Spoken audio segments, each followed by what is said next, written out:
the government to ensure that women and girls are supported in business. Oh, wow. I love it when I see young girls moving around the stalls. They are picking knowledge. They are picking knowledge, and I wouldn't be surprised when they go back and start some of these businesses back at their homes.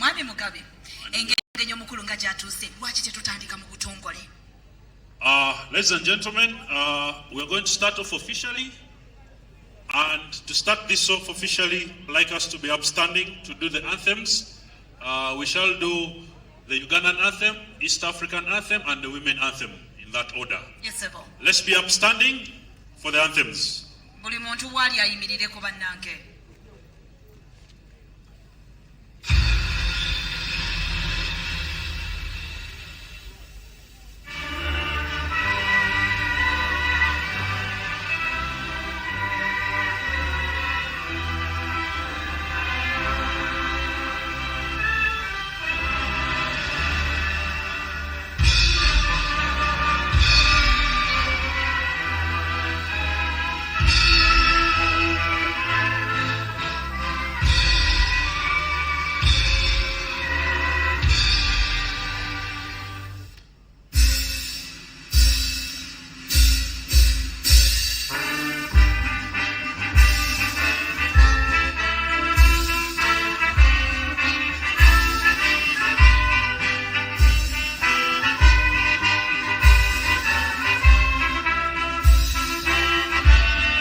Thank you so much. Let's have a word of prayer from Claire from Psfu.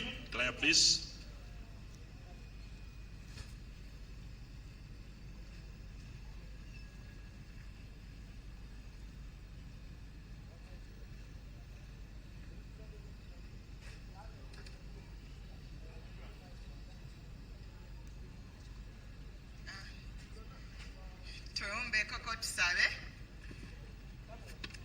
Mukama Katonda Taata w'ekisa ekingi tukwebaza olw'olunaku luno eno, tukwebaza okuba nga otukuŋŋaanyiza mu kifo kino eno, tukwebaza okuba nga buli muntu omutuusiza wano nga mulamu bulungi. Taata tukusaba abali mu kkubo abajja obakulembera obatuuse wano nga balamu bulungi. Naffe abali wano Taata weeyongere otukume otuteeke mu kisa kyo. Whatever it is that is going on here, may it be for the glory and the good of your name, for the betterment of our nation, Lord. Bless each and every person. Tuwa omukisa nga tuddayo otukulembere, amagezi ge tufuna wano eno gabeere for the nation, for God and my country. Lord, help us. See us through this event. Amen. Amen. Amina. Unga mukuba wengalo kuba mukama amazo kikonamu. Tweyanziza nnyo tweyanzegera tugenda kusaba omugenyi waffe agira akyatuula kawo katono mubugirizeemu katono nnyo nga bwe tweyongera ne programu yaffe taata tuzzaakaani. Ladies and gentlemen, after the prayer, we are going to have welcome remarks by the Chief Administrative Officer. And after that, we shall have the flag off and the remarks before we go to inspect the stalls. So for now, let's put our hands together for the Chief Administrative Officer. Obugalo bannange bubeere bw'amaanyi nnyo. Chief Administrative Officer okuva mu Private Sector Foundation Uganda. Obugalo nga tanga bwajja bannange temusirika. Chief Administrative Officer wa Luweero District. Akulira abakozi mu district y'e Luweero agenda kuba ayogerako naffe kiki ekiri mu program ya Parish Development Model ky'abakyala n'abawala kye balina okutunuulira.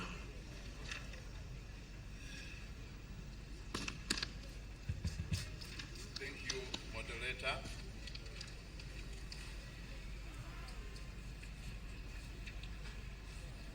Our chief guest, Honorable Victoria Sekitoleko, the Vice Chairperson, Private Sector Uganda, the Managing Director, MasterCard Foundation, Uganda, the District Vice Chairperson, all protocol observed. My name is Mrs. Henry. I'm representing the Chief Administrative Officer, Luweero, Uganda. I want to take this opportunity to welcome all of you to Luweero. You are most welcome. Having said that, I was asked to talk about the new program, the Paris Development Model, and how is it going to benefit the youth, the women, and all other vulnerable groups in our society. As you are aware, since 1986, the NRM government has come up with a number of interventions which are geared upon eliminating poverty in our country. As per the Constitution of Uganda, under the National Objective and Directives of Principle of State Policy 29B, requires every Ugandan to engage in meaningful activity, work for good of Ugandans, the family and the common good, plus towards the contribution of national development, such as the Paris Model Program. As you are aware, this project or program was launched this month on 26 February in Kibuku district in eastern part of Uganda. The goal of the Paris Development Model, 1, to increase household income and improve the quality of life of all Ugandans, with specific focus on the total transformation of the subsistence household, with youth at the center. The objective of this program, 1, to increase agricultural productivity and production, to increase awareness, mobilization, organization, and attitude change. Third, subsistence household to participate in the financial sector. The Paris model is built on 7 pillars, which include 1, production, storage, processing, and marketing, which means this pillar is majorly going to focus on agriculture. The second pillar is about infrastructure and economic services like roads, local market, electricity to communities, water supply, and domestic use of production. Banking, infrastructure, which includes internet connectivity and development of e-services to enhance economic service at the grassroots level. Pillar 3, financial inclusion, and this is where we need the private sector foundation to come and assist our groups, more especially in the at the parish and village level. This one, financial inclusion, the government intends to enable participation of subsistence household in the financial sector by promoting sale of local market, enterprise management skills, saving and credit with local financial institutions. Pillar 4, provision of social services such as education, health, safe water, environment protection, sanitation and hygiene. Pillar 5, community information system for purposes of capturing basic indicators and reporting to higher level of government.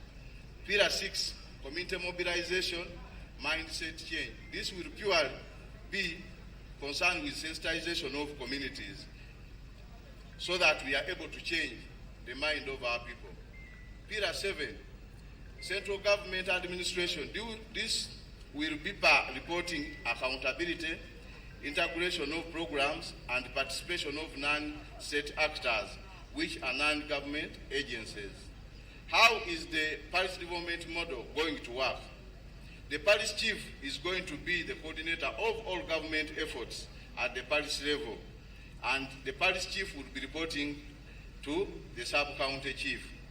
Currently, we are referring to them as senior assistant secretaries. A parish development committee will be formed, and it's going to be comprised of the following. We have the chairperson, LC2, the parish chief, the chairperson of women, chairperson of youth council, chairperson people with disability, the chairperson of NRM party in the parish, one opinion leader. That is going to be the composition of the parish development committee. We have also, I want members also to know the characteristics of our household, more especially in Luweero, and I think it's almost the same picture countrywide.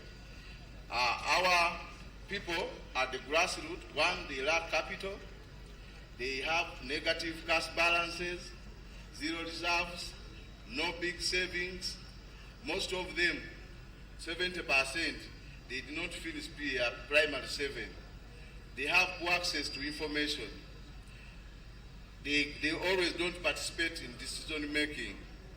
They lack food. So that's why now the government of Uganda is coming up with the parish development model. Based on the 7 pillars, that's how it's going to work. I want to urge the youth that once we kickstart the project, please, you go and consult with the senior assistant secretaries at the sub-county chiefs. We have recruited all the production officers in the district. We have the community development officers at the district and at parish level. Their work is to guide you to see how you are able to write the constitution of your organization and take part in the development parts of our country. I want also to add that not the only program we have in the district. There are so many other interventions, more especially from the Ministry of Gender, Labor and Social Development.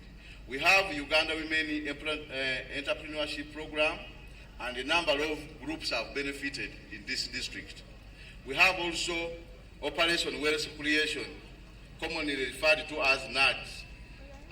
This one has also benefited so many local people in our district, and if time would allow, I know some of them can testify to this. We have also the District Livelihood Support Program. The youth groups have also benefited, but we also have challenges. Our chief guest, many of the youth, as much as the government and the districts are trying to sensitize this category of people, some of them are not committed, some of them are not trustworthy. When they get the loans, some of them run away without the knowledge of other group members. I need to bring this one out. Others go to the bank and withdraw money without the knowledge of other group members. And it takes time now to the district to look for these people again. Some of them run away. So I want to call upon the youth. The sole purpose of all these interventions is to eliminate poverty among the people of Uganda. more especially the youth. Please, tetufuna mangu kubugumirira kulowooza nti obugagga bugenda kujja mu kiro kimu. Obugagga, it is a process. Togenda kuzuukuka buzuukusi ogaggawale ng'abamu bwe mwagala okukola ki. And I'm happy that our chief guest today, I always listen to her when she's on radio, TV, encouraging people to take part in agriculture. I personally, in this district, am among the few people who are practicing agriculture on a big scale. So please, the youth, 80% of our population depend on agriculture. So if you don't, you take up this opportunity and you want this quick money, I think that one will not take us far. Njagala okuddamu okwebaza the organizers of this function. I want also to thank our people of Luweero who have blessed, who have come to be with us as we celebrate this occasion. Thank you so much for coming.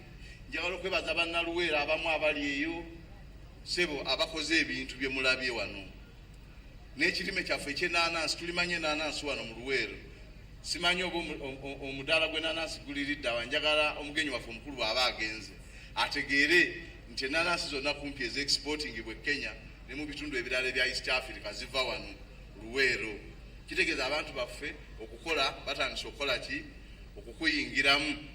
Njagala okwebaza ennyo Mastercard Foundation. This is not the only project gye basupportinga mu district. Tubadde ne Heifa project era abavubuka abaffe bangi ba benefitinze. Tubadde ne Black Uganda Mastercard Foundation eweredde abaana bangi. Our chief guest from this district, from primary up to the university. We are so grateful. Tubakubireko mu bugalo. With those few words, I want to thank you so much for listening to me. I say all that for God and my country. Thank you.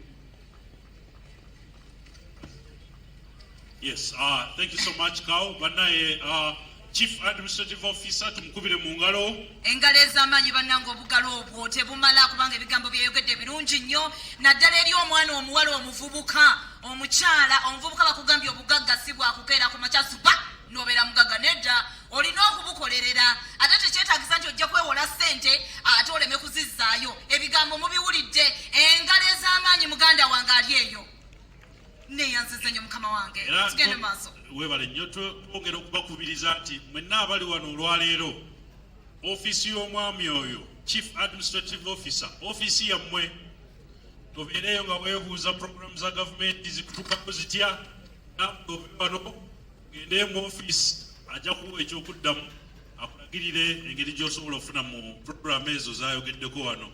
Ayogedde ku programu y'abakyala ensimbi z'abakyala UWEP, ayogedde ku NADS ne programs endala zonna.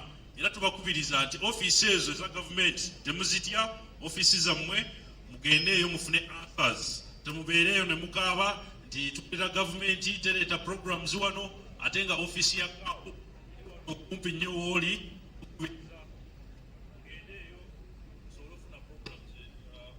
Na information ku programs ezo. Ladies and gentlemen, allow me to recognize a few eminent persons who are already here with us. Like I mentioned, alongside the Vice Chairperson of the Board of Psfu, we have the CEO, Mr. Stephen Asimwe, who is here with us. We also have the Deputy CEO, Mr. Francis Chisirinya, who is here with us. You're most welcome, sir. I've seen you run around. I've also seen the Chief Operations Officer, Mrs. Grace Ishemirire, who is here with us already, and the Director of Finance, Ms. Helena Widi, the Membership Manager, Mr. Ronnie Mlongo, and the Board Member, PSFU, Dr. Julian Adieri, who is here with us. We have representation from partners that work together with PSFU. We have lead for gender at the Mastercard Foundation, Fatuma Birunji. We also have Sheila Kinahire, who is here with us. Both of them are representing the Mastercard Foundation. Sheila is the lead for gender at MasterCard, while Fatuma Birungi is the communication specialist there. We also have many partners represented here, guys we work with, organizations, institutions. We have the Uganda Women Entrepreneurs Association, UWIL, is represented here. We have the Uganda Small Scale Industries Association, represented very well. Kampala City Traders Uganda, bali wano abakasiita tulina wano olwaleero. Aba Uganda Manufacturers Association, UMA, tulina wano abannaffe be balina ekifo kiri ekibangirizi gye tugenda buli mwaka okulaba ku trade show eyo buli mwaka lwakuba nti covid yali yabiyingiriramuuko naye nsubira nti omwaka tujja kubanga tuddayo trade show eyo tugyenyigiremu nnyo kubanga tujumbira nnyo nga bannayuganda. Tulina bannaffe abavudde mu kitongole ekitwala abalimi bonna mu ggwanga ekya Uganda National Farmers Federation. You're most welcome. We also have representation from the Ministry of Gender, Labour and Social Development, the Ministry of Trade, Industry and Cooperatives, the Ministry of Agriculture, Animal Industry and Fisheries, the Ministry of Local Government. And we're going to be joined by the representatives, the country representatives of UNICEF, Food and Agriculture Organization, UNFPA, UNDP, Capital Development Fund. We are waiting to receive them, as well as ambassadors from the embassies of Sweden, Netherlands, Irish, and Denmark. We hope to receive those dignitaries as we proceed. And once they get here, we shall be letting you know of their presence. Twayongera okwaniriza abagenyi baffe abakatuuka era mu budde buno muganda wange bw'oba tonnamanya ki kigenda mu maaso lunaku lw'abakyala. Abakyala twezimbe, abakyala twekulaakulanye, abakyala twejje mu bunnya, abakyala tulabe nga tukwata omufogo ekifo ekyokumwanjo kati nga bw'olaba akuwona luno Victoria Sekitoleko bw'omutunulira nga mukyala omwegomba n'ogamba bannange omukyala ono yakikola kitya naawe osobola. Abakyala gye muli gamba akulinaanye nti naawe okola ki osobola. Kati mu kaseera kaffe kano tulina bingi ebyokukola naye ate tulina omugenyi gwe twagala CEO waffe ajja asooka ayogerekoko naffe omwami Stephen Asimwe asooka atugambeyo obugambo obutono nnyo n'oluvannyuma omugenyi omukulu n'amusaba n'avaako mu ntebe ye ne tutambula ne tulambula emidaala gyaffe bwe tuti mpolampola nga bwe tunyumyamu n'abakyala. Leero olunaku lwaffe si kyekyo kansala akazindala ni akanyizi DJ nkwagadde nnyo lunaku lw'abakyala. Abakyala buli ali eyo weeyagalemu munnange.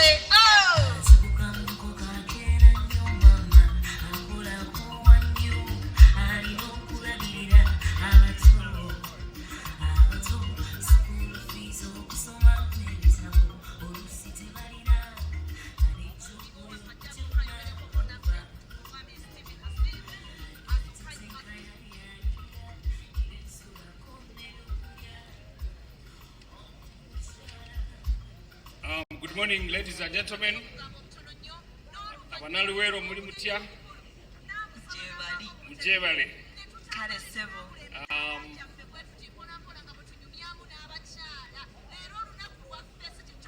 The Vice Chairperson of the Private Sector Foundation, Honorable Victoria Sekitoleko, the CAO Chief Administrative Officer of Luweero, representatives from the Ministry of Trade, Industry and Cooperatives, representatives from the MasterCard Foundation, senior board members of the Private Sector Foundation, Advisory Council, colleagues, the management team, representatives of different government agencies and local government. The reason we are here is the women and girls we are going to celebrate with, and so I recognized you, the media, invited guests, ladies and gentlemen.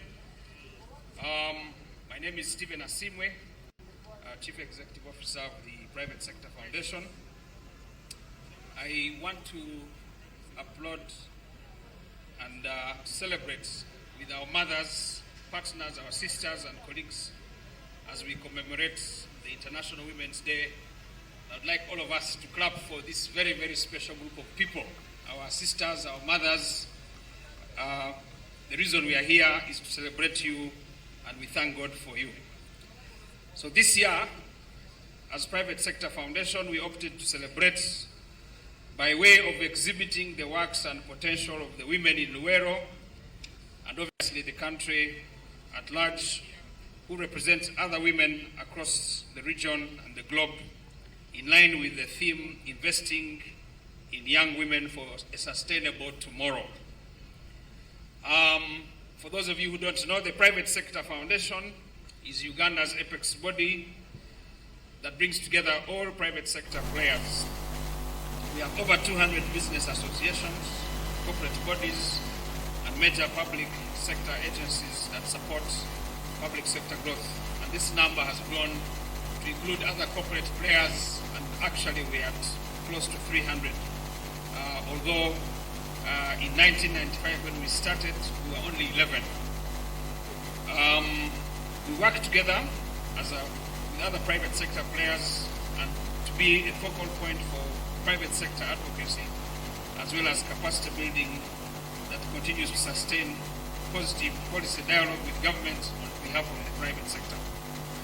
Our aim is to strengthen private sector capacity for effective policy advocacy, market competitiveness, nationally, regionally, and internationally. The purpose of this exhibition, ladies and gentlemen, is to showcase the capabilities of women in business and encourage us all to be part of the private and public sector and community and individual support for women ventures by investing in them through one way or another. As you can see, ladies and gentlemen, a lot of women have come with all sorts of business enterprises and they are showcasing fantastic work. And I would like us to give a special hand clap to all the exhibitors who are here today. Let's clap for them. As Private Sector Foundation, our support will go a long way in encouraging these hardworking women to continue to pursue their business goals, and this in turn will support the country's overall economic growth. Through this initiative, ladies and gentlemen, we are re-echoing our recognition of the contribution, struggles, and potential of young women in Uganda.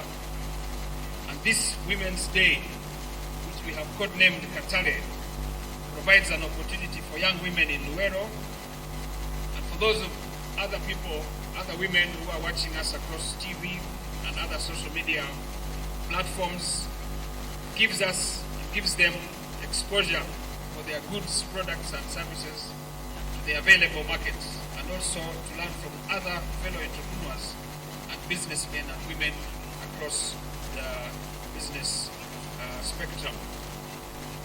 Some participating exhibitors, our chief guests, have received business development services through free financial training literacy, brand image, consultancies, and guidance on embracing technology to support their long-term business objectives and excellence.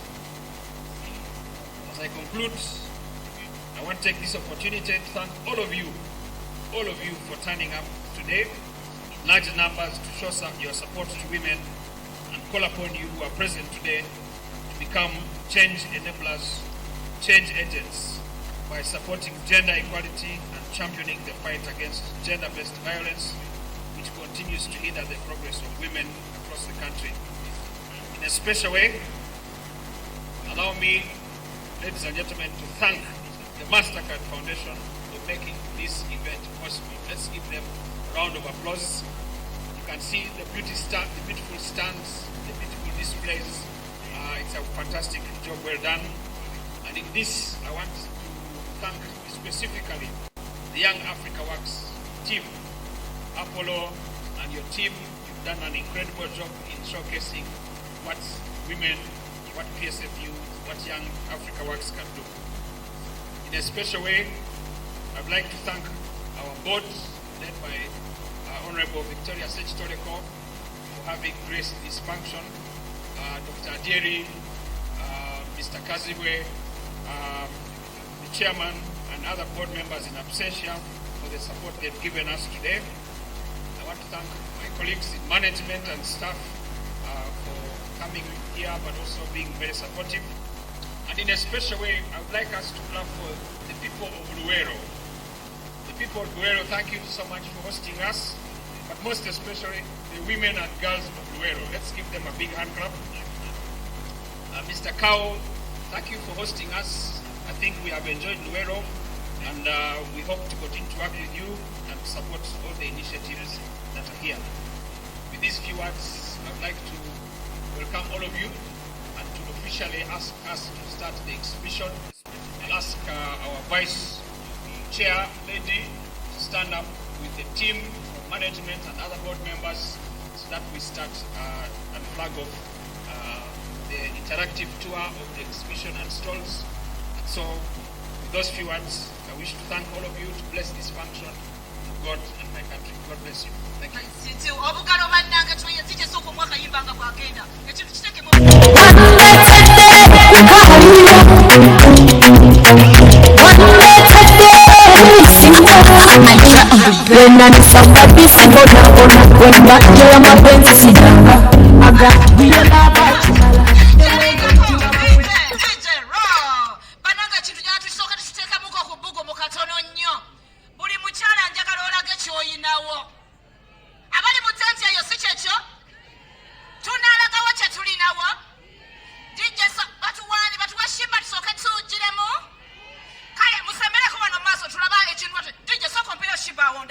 amanyi ku mazina wano katono nnyo ng'omugenyi omukulu bwa mu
Twaze mu Katale. Ate n'ebintu tugenda bigula. Kituufu. Bwe tutuuka nga tubuuza atalina kyotegedde banafe aba DFCU batugambye bo basaze emiwendo. Kituufu. Batusalidde emiwendo bannange. Banafe aba DFCU basaze emiwendo. Tukako ku tenti yaabwe agenda kubeera nga batubuulira ayagala looni buli kimu kiri bulungi. Wano we tutuuse. Tuli ku Green Door Suppliers Limited. Njagala weeyo omuzindaalo omukyala atunnyonnyodde ebiki bye bakola. Mumpeera akazindaalo. Kanyufu. Mama mukola biki bina biki? Wines. Okay. Good one. Manya gange Stella, working with best wines. Tujukola banana juice. Banana juice. Tukolera. Kolana. Echupa genda bikunju eki etandikira mu sente. 15,000. Gwe mutwalo gumu n'ekitundu? Mune ekitundu. Nkitegedde. Wewa. Oyo was mama abuuza wa sente meka? Asobola kumala bbanga ki? Like 10 years. Years. 10 to 13, 15, 20 years. Oh my God. Yeah. Mpaka ku abiri. Yes. Wow. Ne tweyongerayo eno mu maaso. Bano balooya bannange. Leka nkuwa muzindaalo. Tubuulire by'okola. Amanya gange bampita Council Patricia Namuyiga. Nsanyusa okulaba maama. Nange okusinga. Tunnyonnyole. Ffe tuli balooya tuva mu Farm Budget El Bullion Company Advocates. Tuli ttiimu ya balooya bakyala. Kino kika. Bapuliida. Puliida. Nina omusango ndeete. Leeta. Nja kusangawo. Tweyanziza Kati weeyongereyo. tutuuse ku bannaffe bano. Wa Bibi Parts omwana omuwala omayi.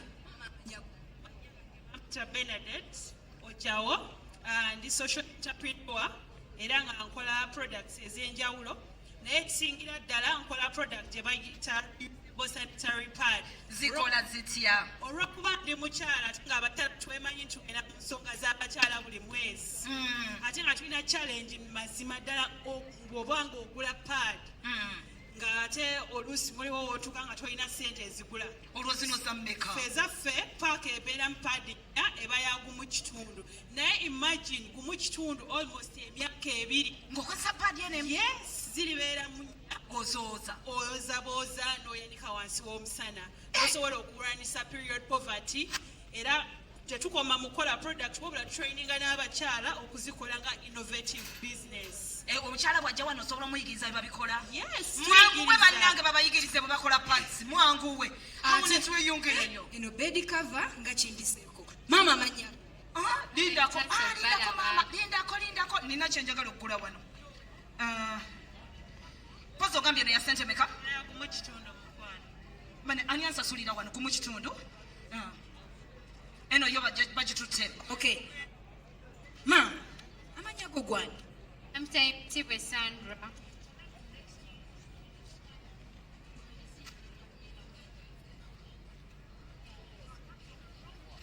Tunnyonnyole maama. Amanya Zenomiro Florence from Good Leisure Farm. These are Chiwagos Villa. These are our products. We do deal in spices and herbs. We do add various. So these ones, the seedlings, we get them from here and add value. And this is the one you're seeing. This is rosemary, and this is oil. And they are all organic, pure organic. Yes, this is for the skin and the hair for women. And this is rosemary, the medicine. You do put on chai, and it works as a medicine. So these are our drinks. They are also pure organic. Some medicine you don't drink that you like, the nice tea, that it's a real medicine. Honorable nkugulireyo. Wano kyosooka engula. Nze jakuta. Bakakuwe. Honorable atuteka mulondo. Kano kamulondo bakamuwe. Tugende tweyongereyo. Tweyanziza. Aha. Tutuuse wano bannange. Mama gwani. Yeah, this is Jennifer working for the Agri Farm. We came up with some of the products that as Agri Farm we are dealing with. As Agri Farm, we have the herbicides, we have the fertilizers, we have the pumps, we do the irrigations. But for now, what we have in front of you here, we have the herbicides, which is called super weeder. We use to clear our bushes. And I advise you people, you can buy now, you take, you clear your bushes. We can even train you on how to use the safe use of these herbicides. You follow those procedures. We also have fertilizers called Wuxo. It has a NPK, it's a foliar fertilizers. We always use like foliar fertilizer, it's a fertilizer which is in liquid form. Ecology. Component of NPK plus some trace elements. This one, they always advise you people to use when your plants are still at the early stage and maybe at when it's about to approach the flowering stage, because it boosts a lot of the vegetative. Okay. We also have the last one, which are in front of you here, pesticides. The pesticide that we have here is called Galil.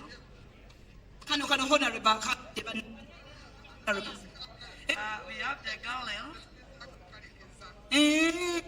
Okay. Honorable, this is Goal Uganda program, and we work under the Young Africa Works strategy. We are in partnership.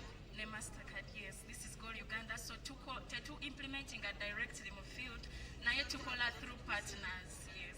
Thank you.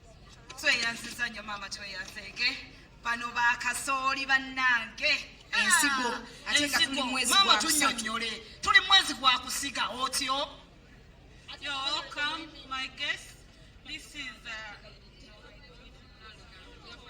my name is Gloria. I am an agro-input dealer. I come from Lira. I have some of my products that I deal with. I have hybrid maize. I have our local variety of maize and the bean seeds. Yes. How much is this one?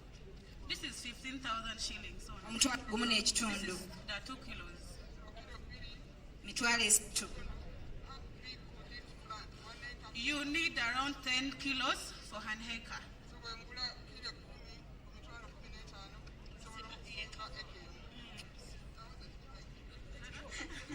Thank you. Oh my God. Wano wetutuuse nawo bajja kutunnyonnyola ki kye bakola. Mama tubuulire. Thank you very much, ladies and gentlemen. You're most welcome to the Private Sector Foundation Uganda tent. We are the umbrella body and the apex for the private sector in Uganda. This is the tent where you can get all the information that pertaining this event today. We have got very many projects that we support, and here we have got the Young Africa Works, Mastercard Foundation. We have got SG Plus, SB4U, which handles skills, governance, and projects. And then we have got also COVID releases. Oh, bangamye njogere mu Luganda. Katulina mu projects ezaffe wano ze tubeera nazo ku Private Sector Foundation Uganda. Nsookerako ddala yeetegese omukolo guno gwe tuyita Young Africa Works nga kiri mu Mastercard Foundation Uganda. Bino byonna projects eziri wano wonna emabega zonna ze tukwatagana nazo. Tulinamu gye bayita skills and governance project under Enabel, European Union. Ne tubeerawo ne African Free Continental Trade Area under UNDP. Ne tubeerawo n'endala CEDP, Competitive for Enterprise Development Program. Programs tulinawo nga mukaaga eziri Private Sector Foundation Uganda. Naye tetukomaawo, tusomesa n'abantu, tubayigiriza engeri gye basobola okukolamu ebintu byabwe. Yeeyo Private Sector Foundation Uganda. Mwebale nnyo, mwebalire ddala. Awo nno ne tweyongerayo bannanga abalala mwetegese. Wano tutuuse mukaawa. Ani anayogera olulimi Oluganda? Onayogera Oluganda? Ogezaako. Sooka otubulire mukola biki bino honorable abimanye. Tukola value addition mu kaawa ate tetukomaawo kubanga tetwagala kusuula opportunity yonna ne coffee house tuzitunda baziyita kaskara ate eyambako mu constipation. Ekirala n'ozinyoonya ng'anywa amajaani. ate kano kakutte Oyo kaawa. ayamba kikaawa wammwe. Njawulo kyeriwo. Kaawa just beverage so oginywa mu chai. So yanziza nnyo. Eyayayayaya. Awo ne tweyongerayo bannange. Wano wennyini na wano kaawa. Chai ayidde honorable anyweko. Kampala Domestic Store, KDS, tuli basuubuzi bamwanyi, tuli balimi baazo, tuli basunsuzi. Era tuzitunda ebweru w'eggwanga. Tujja kuzitunda gye tuli nnyo. Tujja kuzitunda.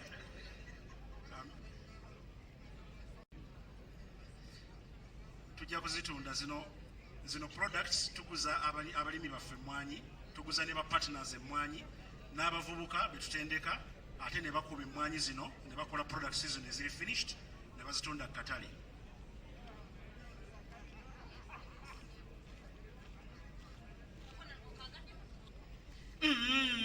Tweyanziza okagadde nnyo. Product nnungi mujje muzigule baganda bange wano wetuli. Muviti nyonyola. Twesimye balaba eno ye Movit Products, kampuni ekola ebizigo eby'enviiri n'ebyensusu. Era ng'olwaleero ku mukolo guno twasazeewo tubalage bebi waffe omupya. Bebi waffe omupya mu Movit ye Movit Family Soap. Tumuyina mu flavors 4. Tumuyina mu flavor eya rose, mu aloe vera, coconut ne lemon. Ono mupya Katale yazze gonjola bizibu ebya family awaka mu kunaaba. Ebbeeyi omunene wa 13, omutini wa siringi 15. Naye munzikirize nga bwe muli wano omugenyi waffe kino kimukwase. Waliwo amulinaanye, nzikiriza n'amulinaanye mumukwase. Waliwo gwenda baabuuza, nzikiriza mumukwase, mumukubire engalo.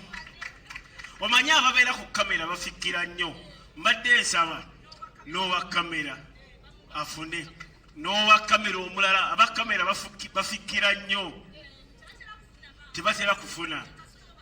Nze Lukwago David, tweyanzeege. Oli kutuufu, tweyongeddeyo bannange.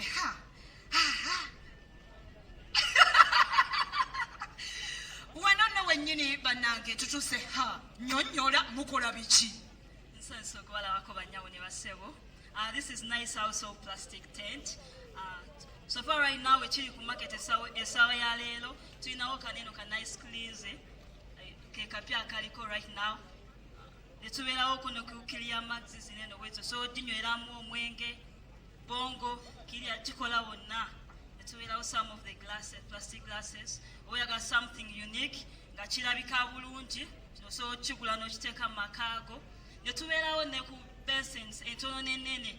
So far right now eriko ekyali new ku market. It is a 40-liter basin. So far right now eriko eri ku market abantu gye bayayanira olunaku lwaleero eno ey'omutwalo gumu n'ekitundu. Ayigendamu ebidomola 2 za 13 buli emu. 2 ziba za 15 asuubula 2 ziba za 15 weziri asuubula weziri ajagadde naye sikati abaguzi mwangu egirasi eno ya 10 wabeewo agingulira agindeetere mu bitiibwa ne tutuuka bino bibumbe maama tubuulire kiki ekiri wano? Bibumbe maama kiki? ezo baziyita briquettes sigemanda agakolebwa mu bisaaniiko ekintu kyonna ekiba green bwe kikala ne tukyokya to carbon not to ash tubyokya ku mutendera ne bituuka ku ffu. Tudde wano ndaba honorable atunula wano kino ki? Oyo liquid soap wammeka? akadomola ka 3. Liquid soap kye kipoze? ye sabbuuni ow'amazzi anaaba ayoza n'atukuza bulungi. Omutwalo gumu 2,000. Honorable. Asuubula abeera atwalira ku mutwalo gumu mu 10,000. Tubeerawo obulenzi mu Luweero district era nga private sector foundation skills development facility be batuteekamu ssente okuyiga ebintu bino. Yes, we deliver, Madam Sekitoleko. Nti tudelivalinga kyambuuziza. Tutuusa w'obyetaagira. Kyembadde ngenda okudda mu Luganda Rebecca Jill. Neeyanziza. Bano bali wano baliwa. Obusawo obulungi maama tubuulireko.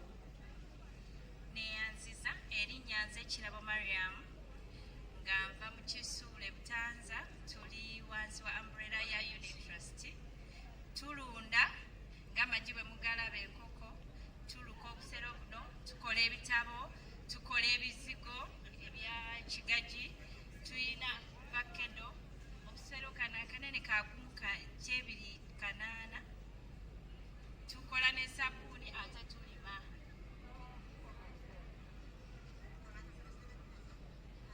Osobola okwoza ekaba kaddugala.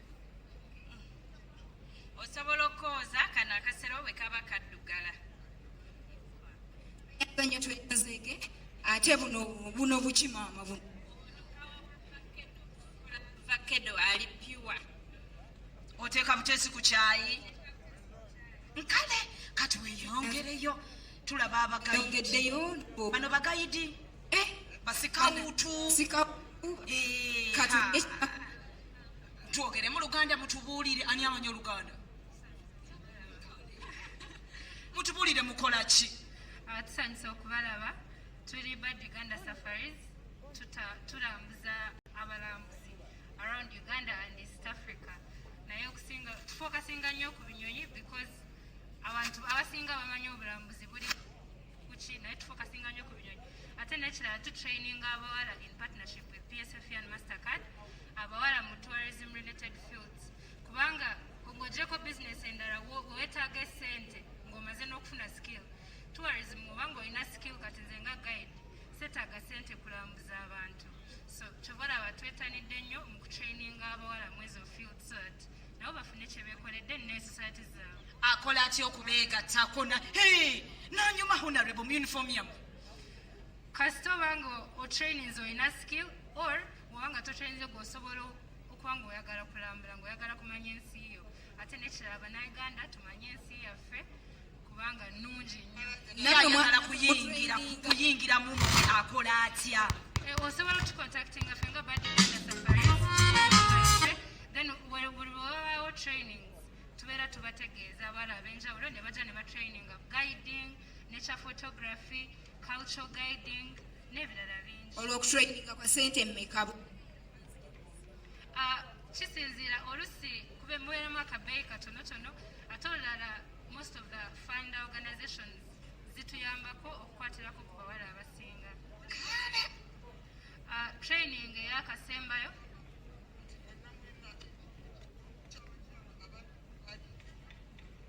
so far tulina ekibiina kya Uganda Women Birders Club kirimu about over 100 women, 100 young women that are actively in the guiding.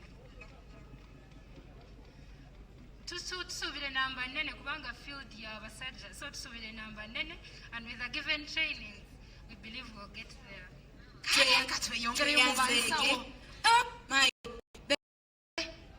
Wanjidiya wano siva tonkudde ndeka banange ani anayogera ku mmwe mukola biki? Tusime Mary Priscilla from URDT. Mukola ki? Tukola ensawo, we make bags, mainly crafts, even tailoring, tuina nengundi nengo ezetutunga. We make even shoes. Mutunda sente mmeka? Ensawo tuina ezemitwalo 2.5. Like this one that I'm making right now, the Uganda flag is at 100. This one is at 30,000. And then... Ate buno bunekiresi, honorable bwakutteko. It is 40,000. Ate obugatto? Obugatto, there are some of yambala mu honorable alabe teeka mu kifuba kubanga olina okuba ng'otunda nga naawe ekikunyumira ajja kumazaawo mangu bananga alina umbrella wemale nnyo maama tuli mu kulambula midaala ne honorable Victoria Sekitoleko yanga gaalo soka otuviire Aloysia Organic tosanyusa obbalawo mutubuulire mukola biki Aloysia Organic tukola ebintu bingi mu ebyo tulinamu immune boosters tulinamu ebizigo tulinamu sabbuuni tulinamu ne ka juice cafe ke tuyita Orica hibiscus mubeerawo tusangibwa Mpereero Ekiyanja bino mubitunda ssente mbeka ebiri wano ebiri wano tuzze ku engeri gyeri nti exhibition tubisaze ebbeeyi sawa zino n'eccupa tugitunda $2 naye wojja ku ddwaliro ya $3 ne Masaka tuyinayo branch Luweero twayinayo ne tuggalawo olw'ensonga endala ebbombo tukyaliyo ne ku Sure House olabye honorable bw'abamanyi katweyongereyo wano mu gaalubindi aya nsembedde anenina maama mutubuulire zino gaalubindi ziri mulenzi temuli amanya gange nze Nakasujja Florence nga ndi project officer Braka Uganda tulina reading glasses nga za $1.5 naye ziri mu lenses so abagala bakolako musobola okujja tukeberera bwereere eri oyo yenna abeera yeetaaze naye gaalubindi tuzitunda tulinawo ne products endala nga mama kit eno ekozesebwa omukyala agenda mu ddwaliro okuzaala nga mulimu buli kimu kyaba yeetaaga mulimu cotton omunene mulimu surgical gloves surgical blade kino kiba kya $2 ne tubaawo Sun King solar asuula atwalira ku $1.5 tulinawo tweyanziza nnyo aba Black tweyanziza nnyo tweyanzeke tukulembere tulaga wakati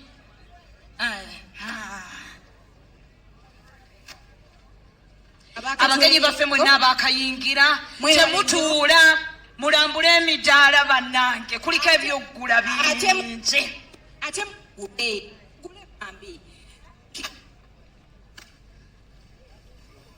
ndowooza tutandikidde eno ku bakyala abalina enniimu tuli wano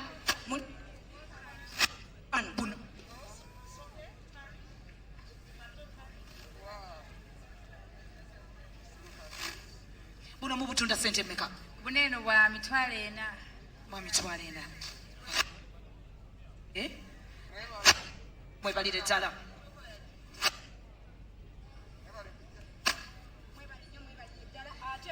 mwe mukola biki tukola tomato sauce tukola mango juice we have the nuts we have milk we have 8,500 tweyanziza abaawano mwe mutunda biki tutunda ku nsawo wano ennungi kisinziira tuyina eno eyo ya mmeka eno ya $3.5 asuubuza 3 mu kibuga nkale honorable hai emisinde mutunda biki sanse okubalaba tukola cakes sumbusa seke nze bampisa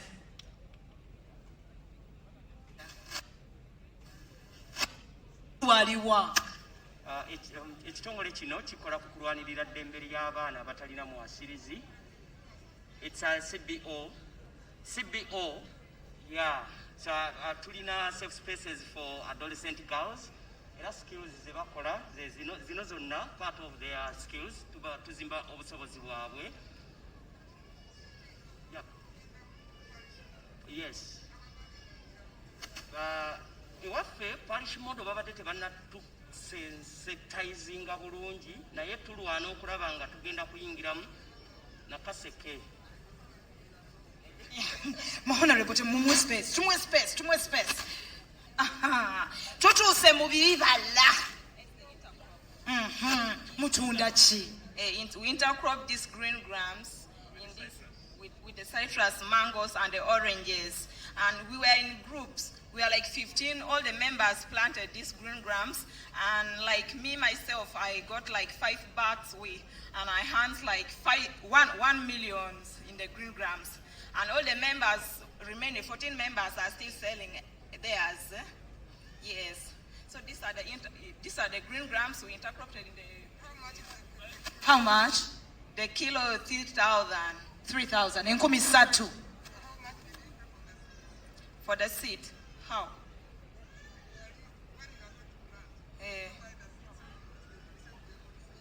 They gave us from Delight Farm. With the help of MasterCard and the private sectors. Yes. The communities, the organizations, and the other people from the villages. The remainders are still there because we are also keeping them for the season which are coming. We want to plant them again, replanting. No? Yes. Of course. Honorable, muwe space. Musituke mwanirize honorable, mubadde muti. Ate nga kuba obugalo mukube engalo n'akalulu. Bano nga Psfu. Aliwo atwanjulira mukola biki? Tukola sabbuuni, tukola ensawo, tutunga ekyalaani, tukola sabbuuni ow'omulembe. Mmwe baani? Mukama mulungi, adolescents girls. Musangibwawa. Mabaale, safe space. Honorable, ina ky'obuuza maama? Mabaale, Luweero. Yes, Town Council, Luweero Town Council. Tusanyusa okubalaba. Safe space kitegeeza ekifo ekiwa omwana omuwala emirembe. That is nice. Mwekubireko mu ngalo. Kale kati weyongereyo. Kwa speed.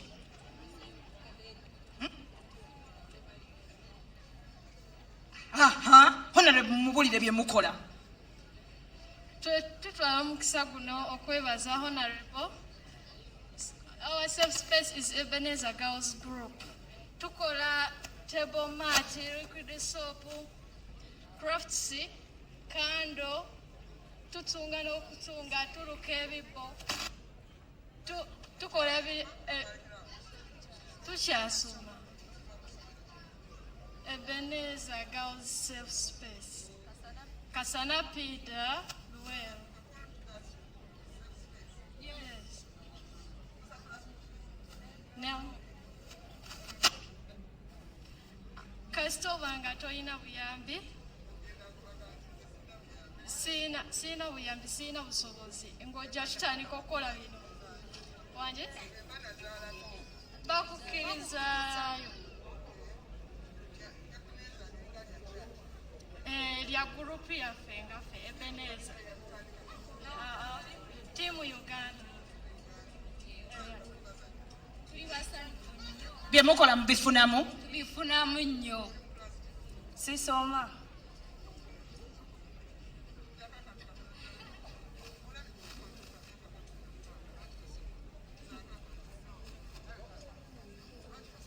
Sente zaagaana. Anti era nange mwendi. Tusoma bino mbadde manyi ombuuza ebisomero. Tusoma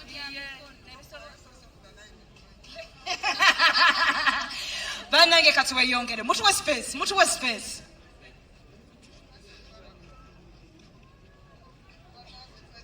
Omwogezi wa wano aliwa?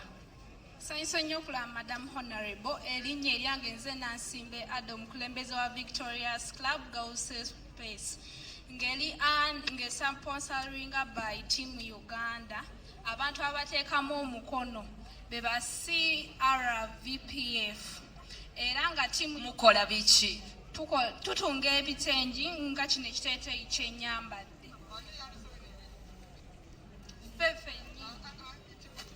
omuntu omu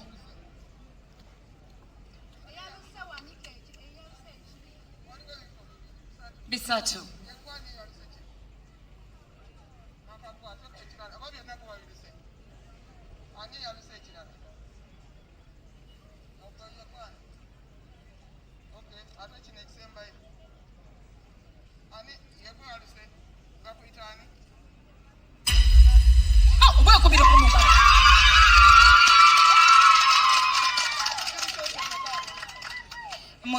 tulina omutwalo tulina ne guno omutwalo gino ebiri esatu kitundu mukube engalo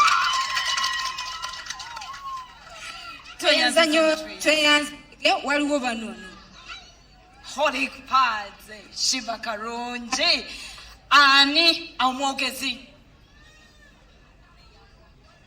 erinnya Nansubuga Dina nze ne bannange tuvudde mu Holy Pads ekitongole kya Shiba Establishments Limited bakyala bannange mwebale kuwagira mukyala munnammwe Shiba Karungi era ffe aba Holy Pads tujjukiza abakyala nti omukyala talina kubonabona ng'ali mu nsonga ze ez'ekikyala kyova twakoze zino pads tulina Holy Pads Max enene ey'abakyala balina heavy flow ne Holy Pads regular akatono akabakyala balina normal flow kankumi 35 zokka ate nga nyingi ziri mu padi 10 ne pantliners 2 nako ka 35 beeyi emu mwebale nnyo mwebalire ddala kale muveeyo tugende mumpe space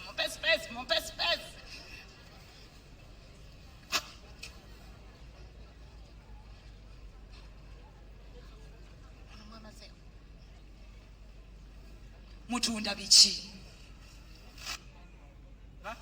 eno ye Melissa Beverages tusangibwa kati kamu tukola juice tukola powder okuva mu hibiscus ebimuli twongera omutindo ku nsigo za hibiscus ne tuzikolamu kaawa ate era tusomesa n'okuluka engatto tusangibwa kati kamu Wobblen's Town Camp tuli 50 Melissa Beverages Association woka bavaamu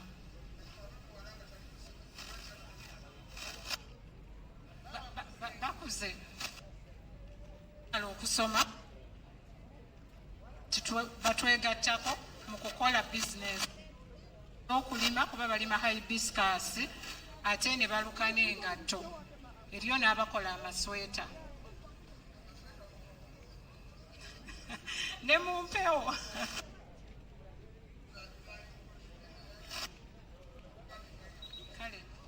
tweyanziza nnyo agenda atuuleko bannanga akooye kale akankome ku bano nze bampita Abe Slivia tutunda sanitizer tulina ensawo ennungi tulina ebipooli tulina tukola art tukuba ebifaananyi ne woba oyagala nga bw'otali tetusobola okukuba tulina ensawo tukulungi yono sanitizer waffe w'omwesiiga olina engeri gy'ofaananamu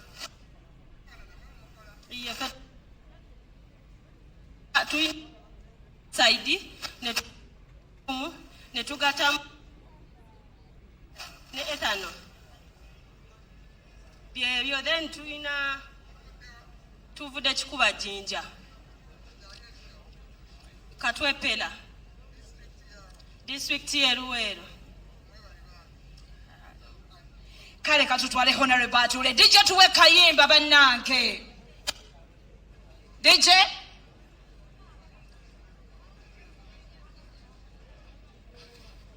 abaka abajja bannange.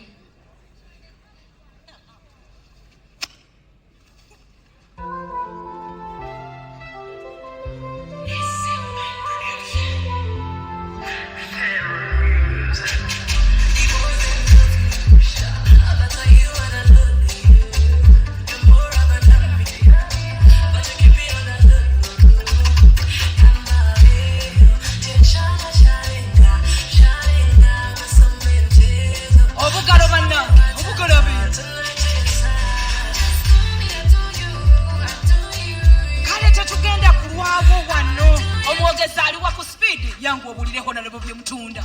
Tusanyisa bbala abasebo ne bannyabo. Amannya agange empiti balungise Irene. Tutunda bino wammanga. Tuluka etambaala.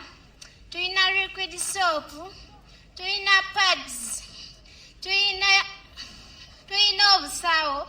Tulina dresses z'abaana. Dresses za 15 ez'omuntu omukulu za mu kitundu.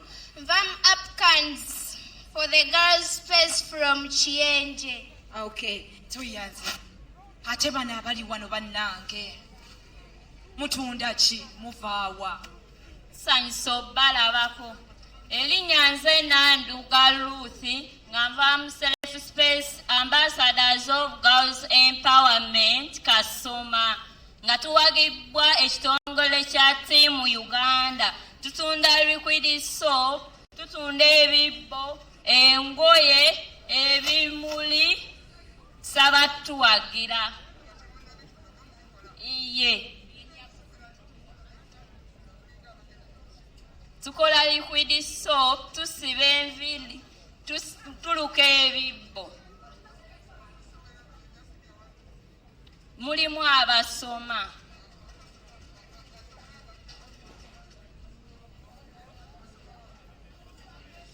Mount Olive Junior School. P2 class. Nze sisoma. Nsoma bineeno. Bye nayagala ne fees yambula. Kansalewo nsome bino. Nakoma mu senior 2.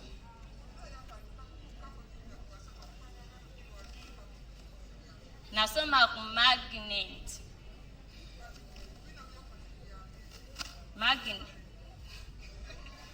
Oyo honorable. Bannange katusem. Oh. Aha. Gwagenda okwogera? Kale yogera. Bannyabo tubaaniriza ne bassebo mwebale kujja. Ffe agali awamu development group tulina buli kika kya crafts go placing order era netukolera crafts tulina buli kimu nekitaliiwo osobola tutuma era tubasaba kutugatta n'abali eyo abayinza okwagala ffe weetuli tulina business cards. We are ready to serve you.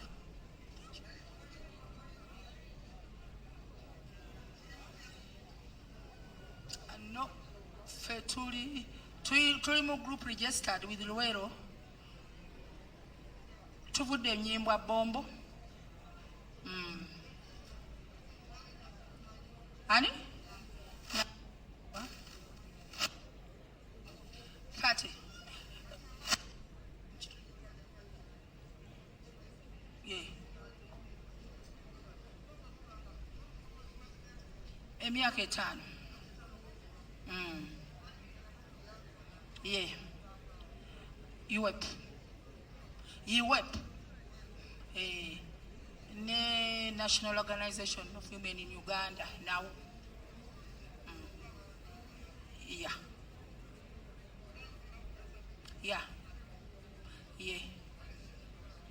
Now for Kurabako.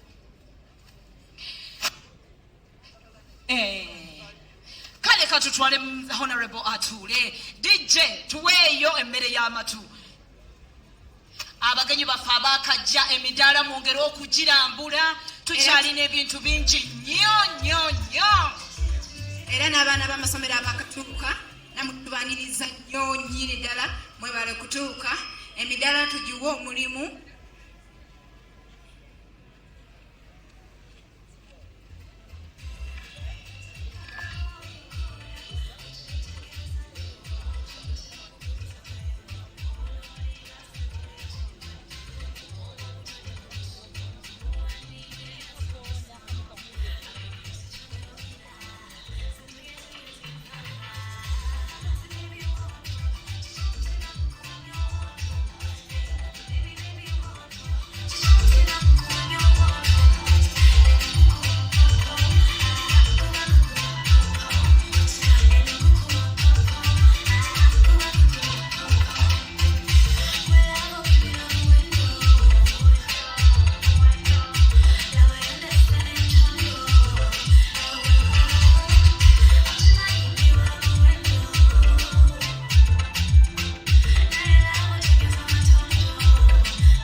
bwatutyo nga tuvuddeyo mu kulambula bannanga abaana b'amasomero abaakajja mulambule ate nga bwe mugula omukyala eyakayingira teweebuuza nti nnyinza kwewola ntya ssente nedda muganda wange switi wange kisoboka equity bank yino weeri ate nga tulinawo ne DFC bank yes bonna baza ate nga bagenda kutuwa okutandikira ku busobozi bwo fe abakyala baliwo ku lwaffe okutandikira ku mitwalo 10 muganda wange totya teweenyooma mama nakidaali oyingira jangu waliwo n'ayagala okutandika ka bizinesi naye nga tamanyi kyakukola yingira buyingizi jangu obuze kubakola sanitayiza mukikola mutya jangu obuze kubakola sabbuuni mukola mutya jangu olaba abakyala bakola candles baluka emikeka n'ebibo jangu obuze ate mu abaana b'amasomero totuuka ku mudaala n'osirika buuza kuba tomanya enkya bw'onoobeera obiyige njagala kwowola balina skins ezitali nnungi ebweru eyo tubagambe nti bannaffe aba movit products bamaze dde okuba nga batuuka mu kizimbe mujje tulongoose ensusu zaffe buli omu alabike bulungi agakatonda mukulu ate nga ne buli kimu weekiri wano era njagala kuyita muzadde nti olina omwana eyo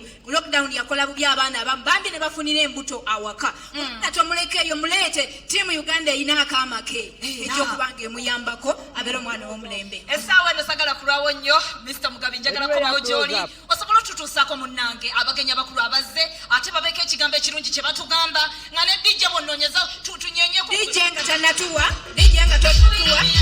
nga tonatuwa twali twagala okwaniriza Honorable Brenda Nabukenya MP waffe owa disitulikiti y'e Luweero omukyala abadde atuuse era abaddewo era ntumye omukisa guno ngenda kubanga murepresentinga nga Honorable Councillor owa Butuntumula Sub County afiiriddwa omuntu omukulu ennyo mu bulamu bwe so tubadde naye nga tulambula Honorable Brenda Nabukenya manye abamumulabye naye tugenda kusobola kubeera naffe bambi aluzinze omuntu ow'omugaso ennyo mu bulamu bwe n'asaba nga Honorable Councillor akiikira Butuntumula Sub County Luweero District bwe tunaatuuka akaseera ke nja kuyisawo obubaka bwe butono nnyo era abumpadde thank you dindako dijja abadde kyono aha nga twagala okwaniriza jjajja w'abayimbi Mr. Ragaraga Digidigida leero ngenda bakeesa omuziki ate nalwo saagala kwebuuza kino oba kiri naye njagala kujjayoko ewa mwami Mugabi asobole okutwanjulira abagenyi baffe batubuulire engeri gye bafunyemu mu Private Sector Foundation Uganda sako ne banaffe bonna ebinaaba bibeerawo bajja tunyumiza baafuna batya baatandika batya bakifunyemu batya na buli kimu gwe ng'omukyala luno olunaku lwaffe bannange naye si bakyala bokka kubanga abakyala tuyambibwako abaami kuba bwe tuba tulina ssente era abaami batuwaka ssente mwami Mugabi Ragadigida wali ajja tubuuzeeko ajja tofaayo Banadeti atao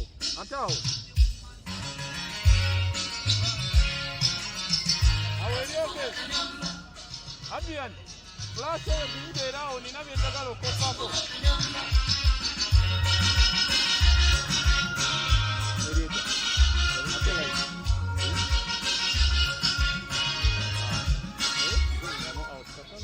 naye DJ olina kyonnoonyaako tayimu yange ejja wama si kyo kyokkansala weetonze kale amiina kale no munnange njagala tugende tufune amaloboozi ag'enjawulo okuva mu bakyala oba kye tuyita women and girls business era nga nja kuyita omukyalo omulungi Mrs. Cecilia Kengoro nga moderator ajja ayogereko naffe oba atwanjulira abantu bano wammanga omukyala Bernadette Ojao founder our pads for her banaye mukube mu ngalo nga twanjula abakyala bano bajje boogereko gye tuli kubanga abakyala balina batwagazisa ate ne batuwa ekyokuyiga baava wala bano be mulaba okutuuka kino kye bali nti bavudde kamukamu omukyalo oyo wa pads bampadde story etandika mu lockdown n'atandika okukola pads eziri reusable so abakyala abo betwetaaga naawe tukwagala otandika otyo so bwe twogera ku mukyala atandise ng'akola pads ate nga ziyamba ggwe nange n'omulala yenna banaye bwe tumwogerako omuntu ng'oyo okuba mu ngalo bambi n'omwaniriza bwe tuwulya story y'omukyala ow'ebyennyanja gye yatandikira mu bukene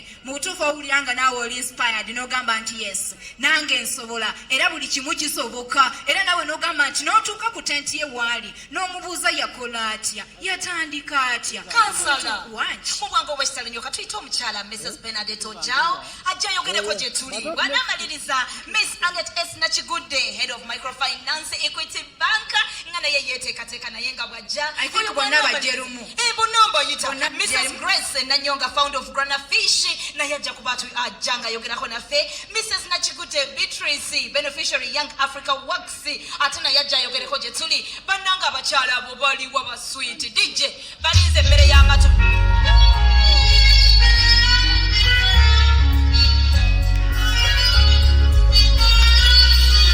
agambye ata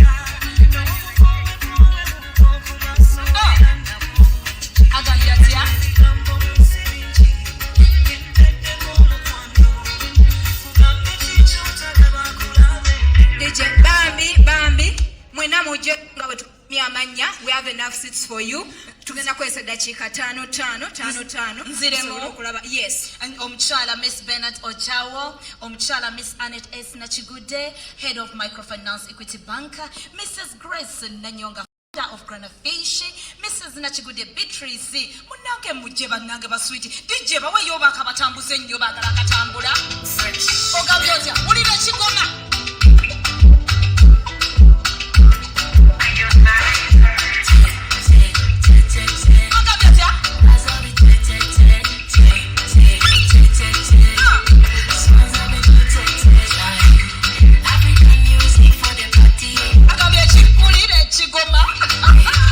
Wow, thank you so much. I think they have come.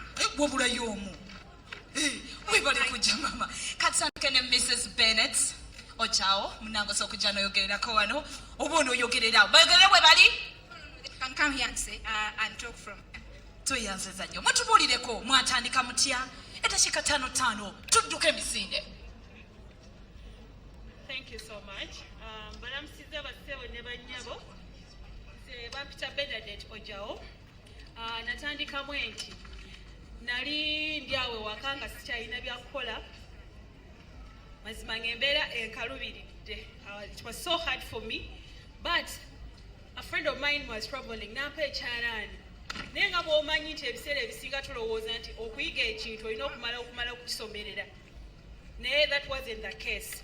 So nenoonya emirimu naye ng'ate onoonya emirimu naye nga sijja emirungi. It wasn't decent work. Oluusi ogenda n'ofuna omulimu bakwadde obwa waitress, the place gy'okoleramu togyagala, maybe it's a bar. Nze nentuka ne ŋŋamba nedda kino ekyalaani kirina okuba tekiyinza okunkolera.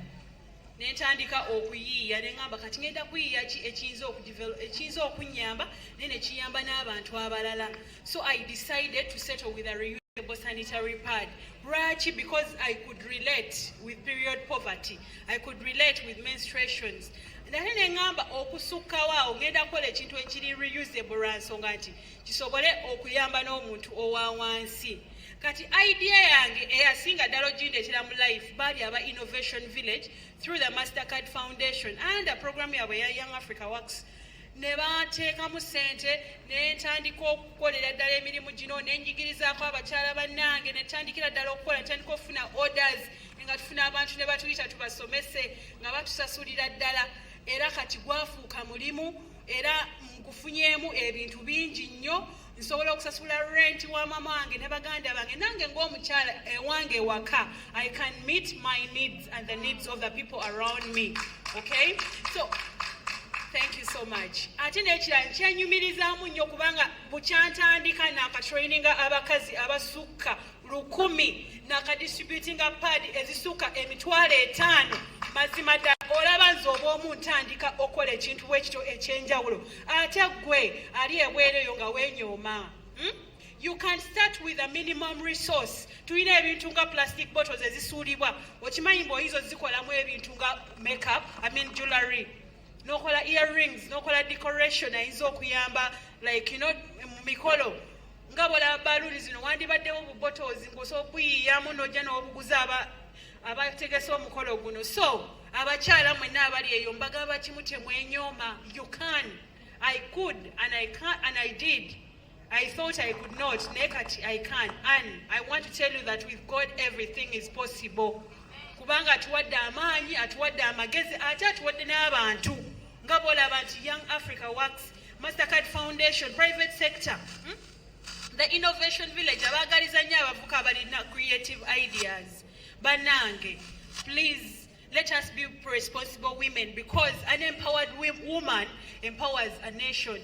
Kugamba omukazi bw'abeera obulungi ebintu nga domestic violence ojja biwulira kuba omukazi waba ne ssente ze asobola okutuukiriza ensonga zonna eziri ewaka unless nga mukodo. Naye ate bayibuli egamba nti omukazi ow'amagezi azimba ki enju ye. So neyanziza nnyo ndoza byebyo byange bane mumumpeera obugalo obw'amaanyi nnyo tweyanziza nnyo tweyanzeege nga twagala okuddamu okuyita omukyalo omulala era naye ajja babuulire byali bitya yatandika atya ofunamu eyo gy'oli nawe oyige otandike era nga bw'atuuka nga bwetwongera okwaniza ba honorable councillors ku district Luweero twagala kwaniza honorable Nakate nkulyabyeeko around webale nnyo webalire ddala okujja from Zlobwe sub county njagala okwaniza mukulu Kibirige from Butumula sub county youth councillor tulabyeko honorable Wampamba Isaac nawe tukulengeddeko awo sebo thank you for coming era twagala okubeera nga tuyita Rebecca tuwe omuntu addako mpazi n'abagenyi n'abalala abakatwegattako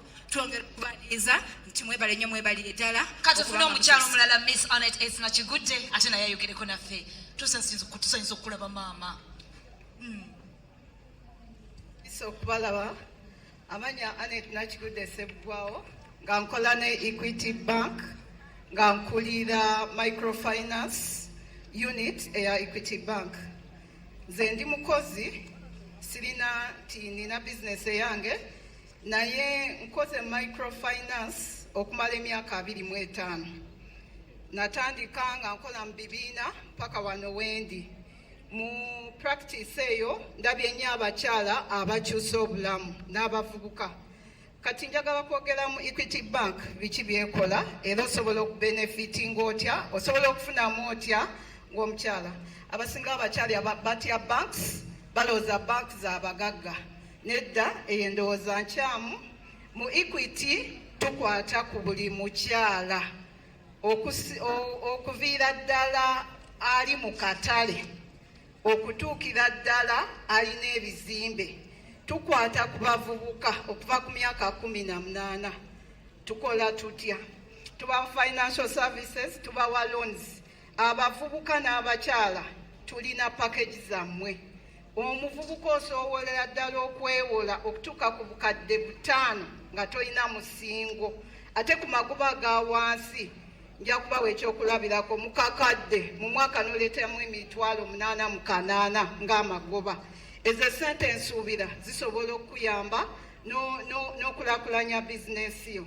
Abakyala nabo tulina loans ezammwe, era omukyala tusobola naawe okuwa loan paka ku $5,000,000 nga tolina musingo.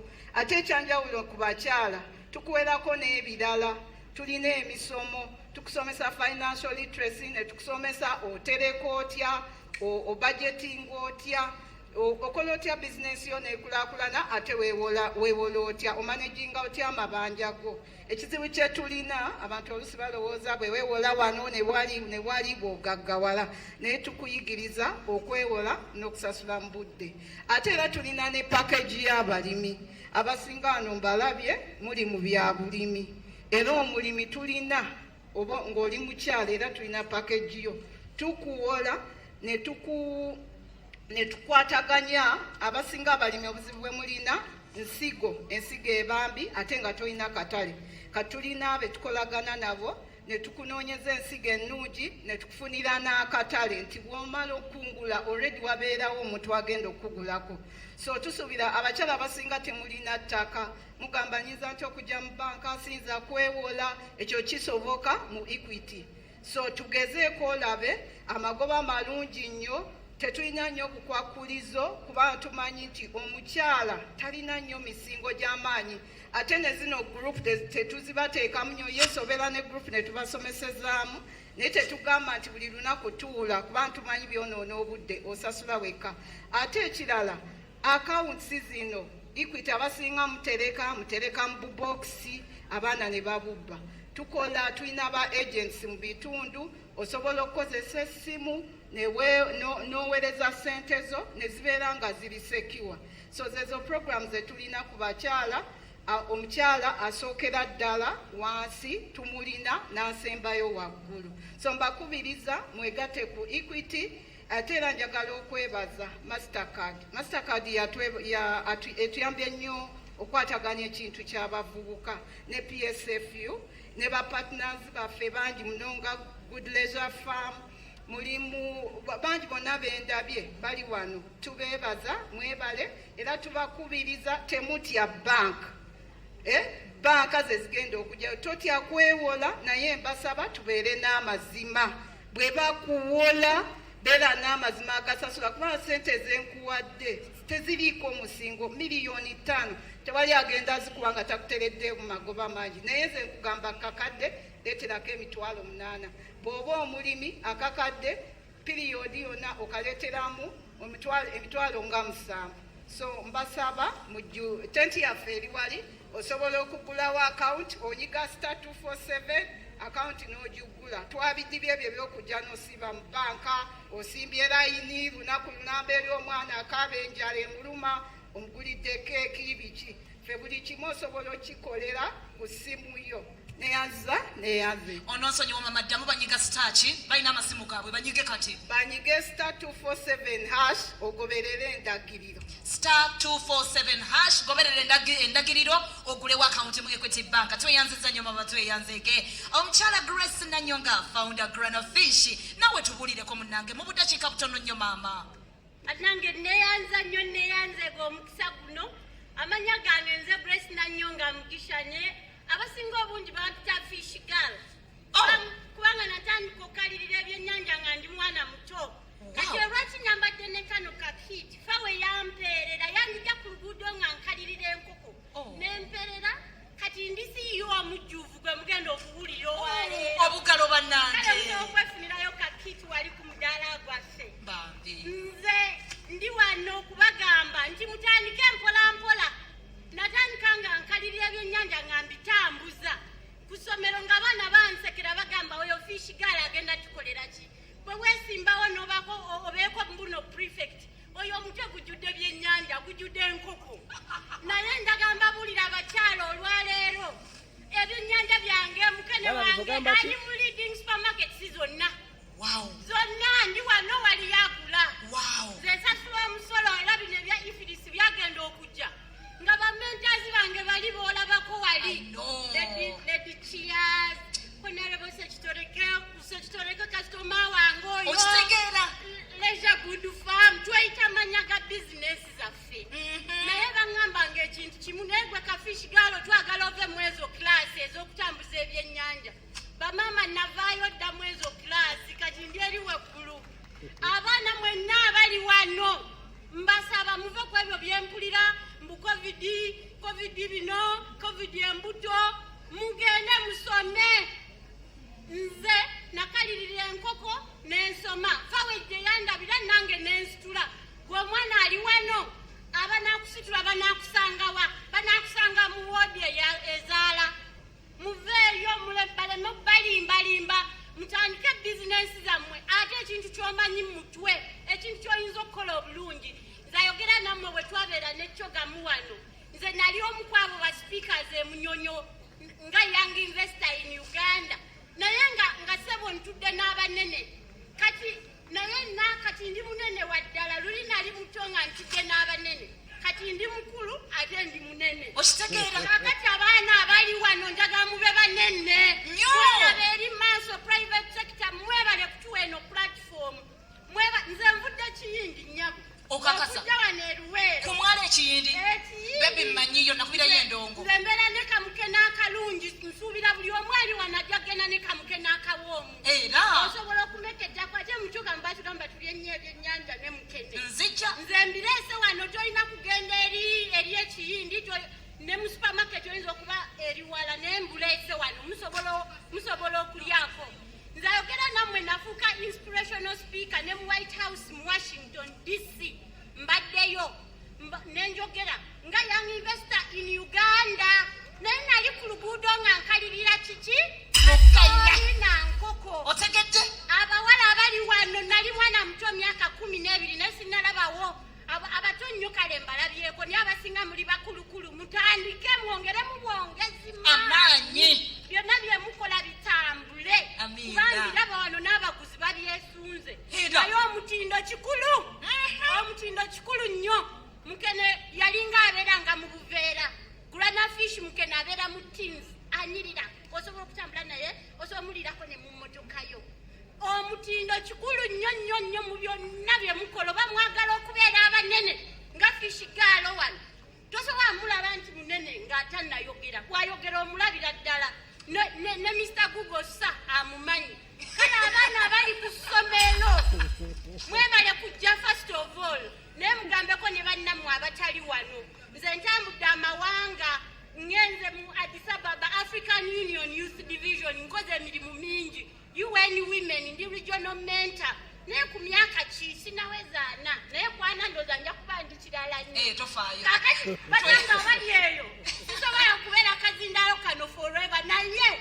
mukole bukozi fishigalo nkolera ekintu kimu ndagaako nga bwovaayo ndagaako amazina ga fishigalo mugalamye nga ne mukyala nakigudde bwogenda kazingalo maama genda kazingalo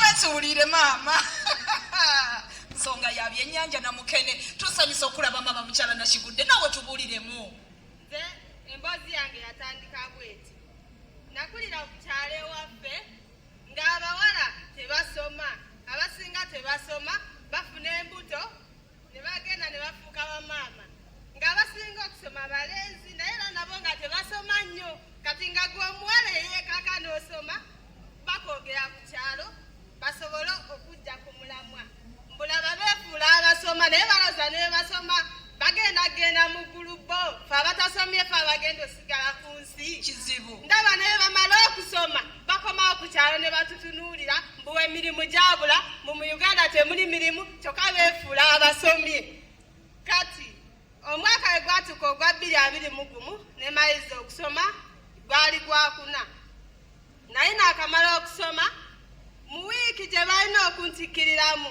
muzeeyi wange n'afa kati we yafa nenzirayo ku kyalo era nze ne graduation party saagikola we naddayo ku kyalo netandika otunuulira ekyalo anti banjogereranga kyokka nsomye busomesa nali naakamaliriza okuziika kitange nenzirayo nsomese kuba nali nfunye omulimu nali naakasomesaayo wiiki mbale nagenda owuya muzeeyi Museveni agamba nti amasomero gaggaddwa olwa COVID-19. Kati olwo PFSU ekuyambye etya gwe nga gwe? Kati neŋŋamba omunaku tekya naye nenzirayo waka nembeereyo ku kyalo nefuuka abasekererwa abatalina byakozesebwa bali eri abamala okusoma bo bakolaakolako bu bizinesi kati ng'ate betwegomba.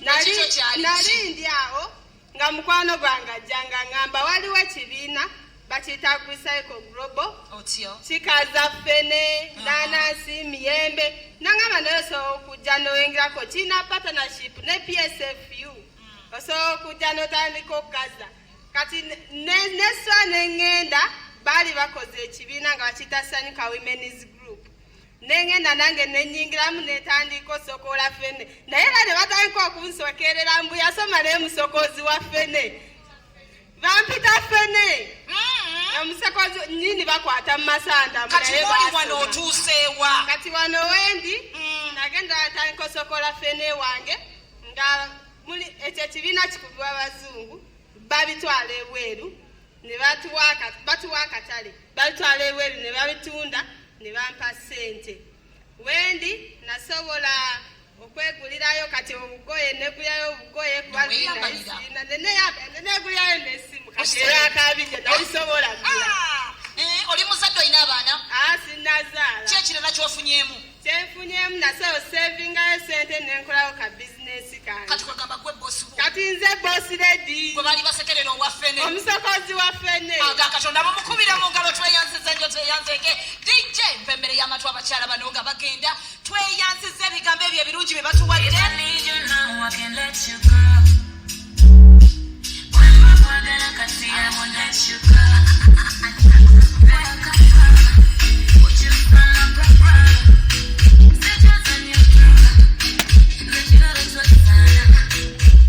DJ neyanziza nnyo neyanzege nange nsobola okunyumiza ebyange. Nange nina. Nze nvuuza zannuma ebigere. Ate gwosese abantu abasinga mutulaba ku buzindaalo oba n'owulira njogera ku Beats FM ekinza buli ky'omuziki ekisinga nze Rebecca Jingo n'olowooza nazaalibwa ndi presenter nedda mukwano nange nava wala nze nange nayozanga engoye z'abantu obwaddobbi buli mukyala wonna gwe omwana gwosobola buli mukyala asobola tolowooza nti omulimu gwokola mubi ate nenewunya ne bano abagamba mbu omwana alina distance nene nga abawako ogenda ku ssomero abasajja bajja mutwalira mu kubo nze navanga kakinzi ku lugagala nga nsomera Kasana kakookolo saamalako olina kansala kati ndina kansala kati tweyongereyo mu maaso mpasi kakati essaawa eno waliwo omukyala olese kadiyo ku tebo y'abanafu aba Equity Bank bakuyita Naiga Gubula Basaza, you can come for it. I'm with it here. Omuzindalo gonzabo gumpere mwami Mugabi ateka no session tukakuwadde tata kavuge. Omanyi Rebecca za changes mubuzi z'abakyala bana abadde wano. Oyizemu singa obukulu. Wekiririzaamu. Gwe bali nnyo tata. Eno kaba simanyi mama wange tata wange teyankolera kino. Tata yafa mama yafa. Kojja wange teyankolera kino wekiririzemu. Ekyo kyokka kijja kutwala gy'osaanidde okutuuka. Ate ekintu ky'onyooma kye kivaamu omulamwa. Kituufu. Fene mukene. Tobeerako n'omulimu gw'onyooma. Kabalagala. Ekintu kiteekemu amaanyi. Ebyo byonna bajja kuba bakaaba eyo naye nga kugenda mu maaso. Abakyala nabo bawulidde. Basanyufu balina bizinensi zaabwe. Mwebale nnyo. Kale tata. Ladies and gentlemen, ekiddako kano tugenda kwaniriza vice person wa board ya Psfu ya Kitoleko.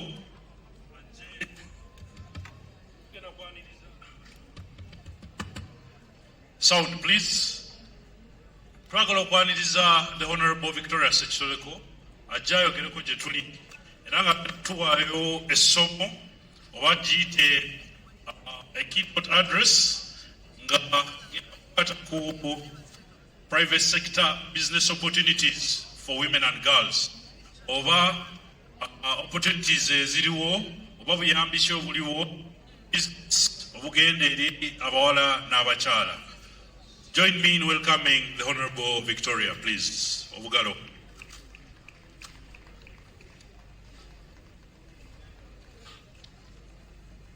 Abana abali wano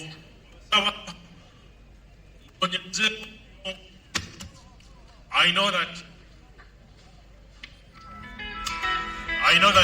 the Honorable Victoria Sechiteleko has a very rich background.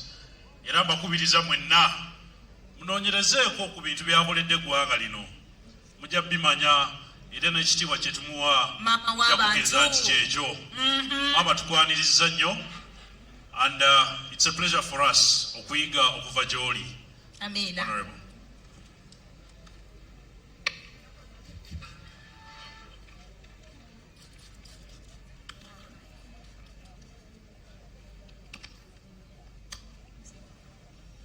Bannanga ab'ebitiibwa mwenna abali wano nsanyusa okubalaba. I'm very happy to see everybody. Protocol has been observed. Abakulu mwenna babanjudde era mwenna mbassaamu ekitiibwa.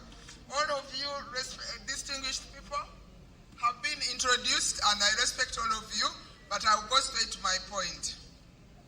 First of all, I want to start where you don't expect me to start. I want to start with Luweero district. Nze bwe mba njogera ku Luweero district nga ndi mu district ez'abalala ntera okubagamba nti bwe kiba kiremye ab'eruweero gwe weeno totawaana. N'olwekyo njagala okwebaza ab'eruweero olw'okutukyaza olwaleero.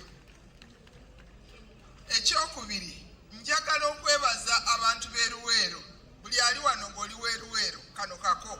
Njagala okubeebaza olw'okubeera n'ekisaawe kino ekinene bwe kiti.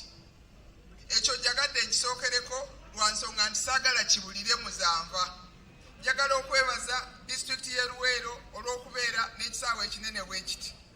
Njagala okwogera ku nsonga lwaki neebaza olw'okubeera n'ekisaawe.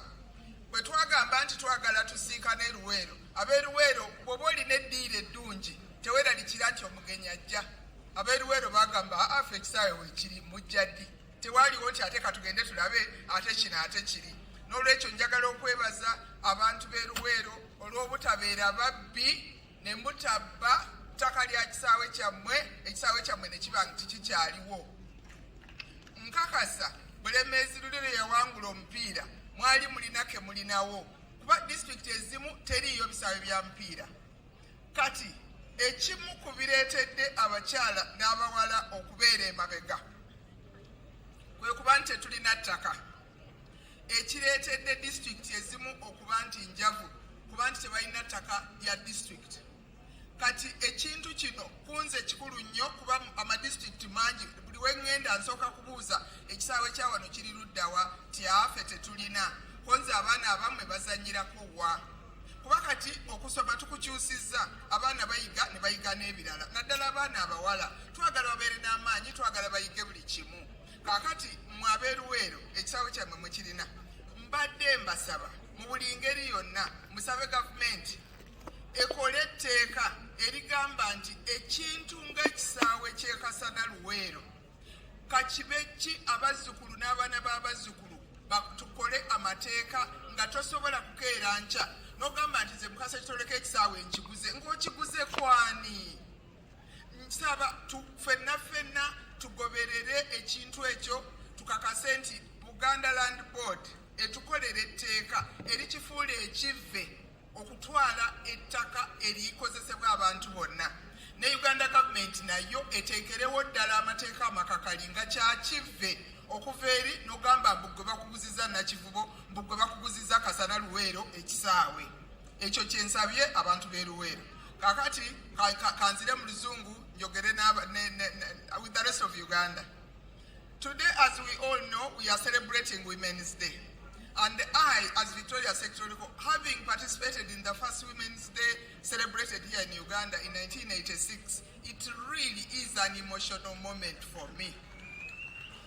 I want to thank all our partners, starting with government, MasterCard, most of the partners, the local partners we work with, because when government decided that it is not the job of government to do business, but business should be done by the private sector. But then the private sector was all over the place. They decided to launch in 1995 that we should have a private sector foundation of Uganda whose job it is to nurture, bring together, nurture, maintain and sustain the private sector. So if you, whatever you are doing here, if you are exhibiting, you are a potential member of private sector foundation. We do not lean towards any religion. We don't have political parties. For us, our job is business. So whatever business you are doing, I want to suggest that you stop working alone. You cannot go very far as a lone person. But if you join an association, basically because the government policy now is to develop value chain by value chain. Now, if you are not part of a value chain, you cannot go very far. Two, if you are part of a value chain, for example, if you are making passion fruit juice, you need the passion fruits, you need the juice itself, you need the sugar and all that which goes into there. It is good to have a setup where everybody knows their part. We know who is producing the passion fruits, we know who is transporting the passion fruits, and we know who is making the juice, we know who is transporting the juice, we know which supermarkets are stocking the juice. So as you can see, we want you to be part of that value chain so that if things go very well, we know where the money is. But should things go wrong, we know how we can help you. It is difficult to help individuals. That is one. Two, now we are going into the parish model. And I'm sure everybody is asking, how do I join the parish model? My suggestion is this. Whatever happens, when we were going around, we were asking you, which village are you from and which district are you from? Now, this is your chance. The development is coming to your parish. You are already there. Do not leave your current association, your current group, whatever you call it, and go starting another one. I spoke to some women there from Bombo, and they told me they have been working together for the last 5 years, and so far not much assistance has gone their way. But I'm glad they have persisted. Now, that type of group is already ready to go to the parish and put in the application and get money to start. Like somebody said, Temwetia, do not fear. If we tell you that the way to go is parish model, don't allow anybody to start telling you that you came wearing a green dress, therefore we shall not give you. That is not part of the guidelines. The guidelines say we are all entitled. And it is high time, Ugandans, for you to speak up. If you see that things are not working the way they said they were working, don't just speak in your house. Be loud, tell us.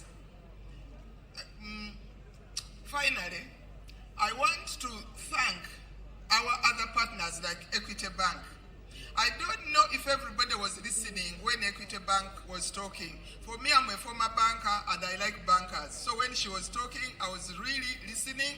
And after here, I'm definitely going to have a one-on-one with them. But I want to tell every woman who is here that your job is to develop yourself.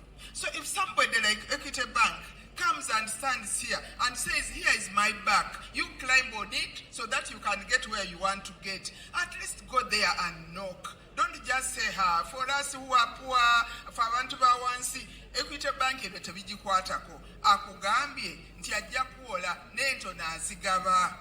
So mbadde nsaba nti nga bwali wano naddala mwenna abaliwo wadde oli mwana ng'okyali muwala wa myaka 17 amagezi tegatta. Tambula ogendewo wali obuuze nti ddala Equity Bank ekola ki. Akaddirira akasembayo, njagala okwebaza abo bonna abali mu bintu ebyaffe ebyanansangwa. Abo babadde bongera ku mutindo kwebyo bye tulima, kwebyo bye tukozesa mu maka. Njagala okwebaza abakyala benguzeeko ebibbo, kubanga tugenda tulowooza nti kati twakulaakulana nnyo, buli kimu twagala kizungu. Kati emirimu gyonna we tunagiweereza abazungu, bano abaana abaffe banaalya ki? Ekyo kimu. Ebya culture yaffe ani anaabikwatirira? N'olwekyo njagala okwebaza buli akwatiridde culture yaffe, ebyedda byaffe, okuba nti gwe kyogenze nakyo mu maaso. Akatale gye kali, ebibbo bwengenza okutunda obadde ebibbo 3 byonna nembigula, ne bwe byali badde 5 n'alibiguze lwa nsonga nti byembigabira mbalina. So njagala okusaba nti mu buli ngeri yonna tewali kizibu, tewali nsonga etulobera kukulaakulanya ebyo ebyaffe. ekirala kati bannayuganda bangi bagenze ebweru wa uganda bwe bajja wano ne bagenda wali bwe mubitundira ku gundi ku buganda road basinga kwagala bya wano kuba eri gye bavudde ebyo eby'abachina n'ebyabazungu bye biba biriyo n'olwekyo njagala okubasaba njagala okwebaza mukyala Nanyonga bannanga okoze ensawo y'omukeeka ne mmalako n'amagezi njagala okwebaza mwenna abazze. Thank you for coming to exhibit. Thank you for being part of this day. And thank you for supporting being a member of your group. Okubeera member wa group osalawo nti nze kati nja kubeera member n'obeeramu omwaka gumu myaka 2 myaka 3 nga mukyala w'ennaanansi waffe ne bwagambye ne basooka basekerera kati mumala biseera ogenda okulaba nga kimmuka. Abakyala ba kulisaiko ye butanaziba nakyalako ebutanaziba wano e Luweero nendaba ono omukyala w'effene kyabadde agamba ddala basokola ffene ne bamuguza Abaamerika era Abaamerika lwe bajja okukyala okulabira ddala ffene gy'ava nange naliyo ekyo kyo kituufu gye kiri. Kati tugamba abantu okusimba emiti mbeegayiridde musimba emiti ng'otunula mu maaso bw'oba oli mukadde nga nze simba ffene kubanga abo abakyala basokola ffene be bajja okujja bakonkone osongeko obusonzi ng'otudde buli omuti kuliko 3 ebyengedde nakuli kuliko 4 neetaaga mitwalo 3 nga bazikuwa nga naawe oki olatta kyekyo kye nagambye ekya value chain. N'olwekyo njagala okumaliriza nga mbaagaliza olunaku lw'abakyala olulungi olunaku lw'abakyala era nga mmaliriza nze kyembawa bakyala bannange bw'oba olina omwami wo ku lunaku lw'abakyala lw'osinga okumwagala omugambe nti oli wange ne wonookola otya oba otunulako ebbali oba okola ki oli wange nze wuwo era olwaleero nawano tojja kufaawo kuba ngenda kufumbayo ak'ensusso. So mbasabako olwo olunaku si lwakugamba nti lweyo lw'abakyala ate ye abafumba nedda maama abasajja basigadde batono bw'oba olina owuwo wambaatira mbeere bulungi omukama abankuumire.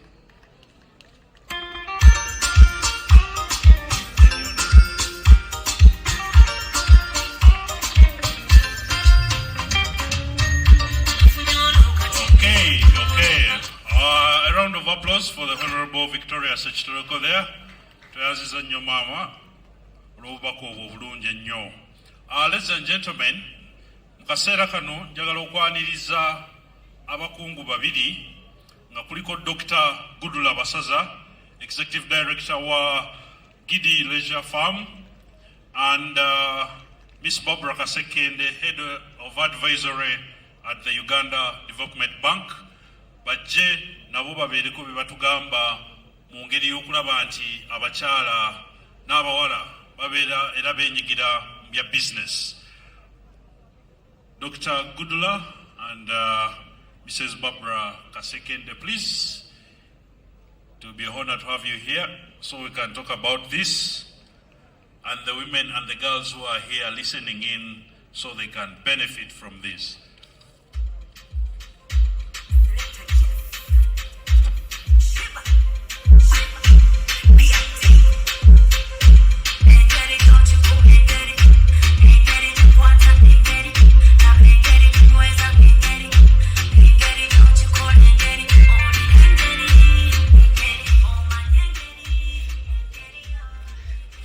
Please have a seat there.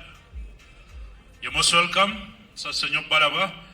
Iranga, straight away, yes, straight away we are going to go into our questions for this afternoon, and I will start with Dr. Gudula Basaza, who is the Executive Director, Gudi Leisure Farm. And the question is, Gwenga abade nyigira program jebaita Young Africans Work, Young Africa Works. Young Africa Works, a MasterCard Foundation. Share with us some of the initiatives to support women and girls in businesses, but also what do you see as the gaps that need to be addressed to create meaningful impact? Please.